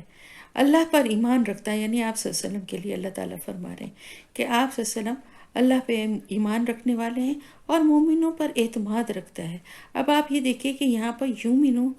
کا مطلب پہلے آیا ہے تو ایمان رکھتا ہے، اور بعد میں آیا ہے تو اعتماد رکھتا ہے۔ تو یہ بھی بات یاد رکھیں کہ یومنو جو ہے ایمان اللہ پہ ہی ہوگا، مومنین پہ ایمان نہیں ہوگا. یہاں پر یومنو کا مطلب اعتماد کرنا ہوگا کہ وہ اللہ تعالیٰ فرما رہا ہے کہ وہ آپ صلی اللہ علیہ وسلم ان کی بات سنتے ہیں اس لیے کہ آپ ان پر مومنین پر اعتماد رکھتے ہیں، اور آپ صلی اللہ علیہ وسلم ایمان والوں کے لیے رحمت ہیں. ویسے تو آپ صلی اللہ علیہ وسلم تمام جہانوں کے لیے رحمت بن کر آئے نا، رحمت للعالمین ہے، لیکن خصوصاً آپ کی رحمت کا فائدہ ان کو ہی پہنچتا ہے جو آپ پر ایمان لاتے ہیں. اور وہ لوگ جو اللہ کے رسول صلی اللہ علیہ وآلہ وسلم کو اذیت دیتے ہیں اور ان کا نام رکھتے ہیں اور ان پر عیب لگاتے ہیں، ان کے لیے دردناک عذاب ہے. یحلفون، وہ قسمیں کھاتے ہیں باللہ، اللہ کے لیے، لکم، تمہارے لیے، لیردوکم، تاکہ وہ راضی کریں تمہیں، واللہ، اور اللہ، ورسولہ، اور اس کا رسول، احق، زیادہ حقدار ہے، ان کہ یردوہ، وہ راضی کریں اس کو، ان کانو، اگر ہیں وہ مومنین، ایمان لانے والے. اب وہ کیا کرتے ہیں کہ وہ قسمیں کھاتے ہیں کہ ہم تو آپ کو راضی کرنا چاہتے ہیں. یہ بھی ایک چال تھی کہ اللہ اور اس کے رسول کی بات تو مانتے نہیں تھے، نہ چاہتے تھے ماننا، اور جب کبھی ایسا کوئی موقع گزر جاتا تھا تو پھر آ کر قسمیں کھاتے تھے کہ بھئی وہ ہم تو اس وجہ سے نہیں کر سکے، ہم تو اس وجہ سے نہیں اس وقت آئے، لوگوں کو دکھانے کے لیے کہ ہم تو اللہ اور اس کے رسول کو راضی کرنا چاہتے ہیں. حالانکہ اللہ اور اس کا رسول زیادہ حقدار ہیں اس بات کی کہ انہیں حقیقی اطاعت سے راضی کیا جائے، لیکن کیونکہ یہ ایمان والے ہیں ہی نہیں، اس لیے ان کی کوششیں صرف عام مسلمانوں کو اپنے حق میں کرنے کے لیے ہوتی ہیں، ورنہ انہیں اللہ اور اس کے رسول کی رضا کی کوئی پرواہ نہیں ہے. کیونکہ دیکھیں نا، جب ایمان ہے ہی نہیں تو پھر اللہ اور اس کے رسول کی اطاعت بھی نہیں، اللہ اور اس کے رسول کی رضا کی بھی پرواہ نہیں، اور اللہ اور اس کے رسول کے بات کو بھی نہیں ماننا. لیکن عام لوگوں کو پتہ نہ چلے ان کی اس منافقت کا، ان پہ راز نہ کھلے، اس لیے ان کو اپنے حق میں کرنے کے لیے کہ دیکھو ہم تو گئے بھی تھے، قسمیں کھاتے ہیں، ہم تو ان کے ساتھ ہیں، ہر طرح سے ان کو یقین دلاتے ہیں. تو بعض کانوں کے کچے یا بیوقوف لوگ جو کہ ابھی اتنی عقل اور سمجھ نہیں رکھتے تھے، تو ان کے اس دھوکے میں آ بھی جاتے تھے کہ چلو بیچارے معافی تو مانگ رہے ہیں، جا کے قسمیں بھی کھا رہے ہیں، لیکن در حقیقت ان کی بدنیتی اللہ سے چھپی ہوئی نہیں تھی. اللہ تعالیٰ فرما رہا ہے ایمان ہے ہی نہیں ان کے پاس. تو یہ سارے کام جو ہے نا، یہ جھوٹے ہیں، اور اللہ تعالیٰ اور اللہ کا رسول ان کی جھوٹی اطاعت، جھوٹی خوشامد نہیں اس کو چاہیے. حقیقی ان کی اطاعت، فرما برداری جو ہے نا، اللہ اور اس کا رسول حقدار ہیں، زیادہ حقدار ہیں کہ حقیقی اطاعت کرتی ہے ان کی. تو الحمدللہ یہاں پر آپ کی تفسیر ہو گئی ہے آیت نمبر 62 تک، اور ثلاثہ بھی ہوگی.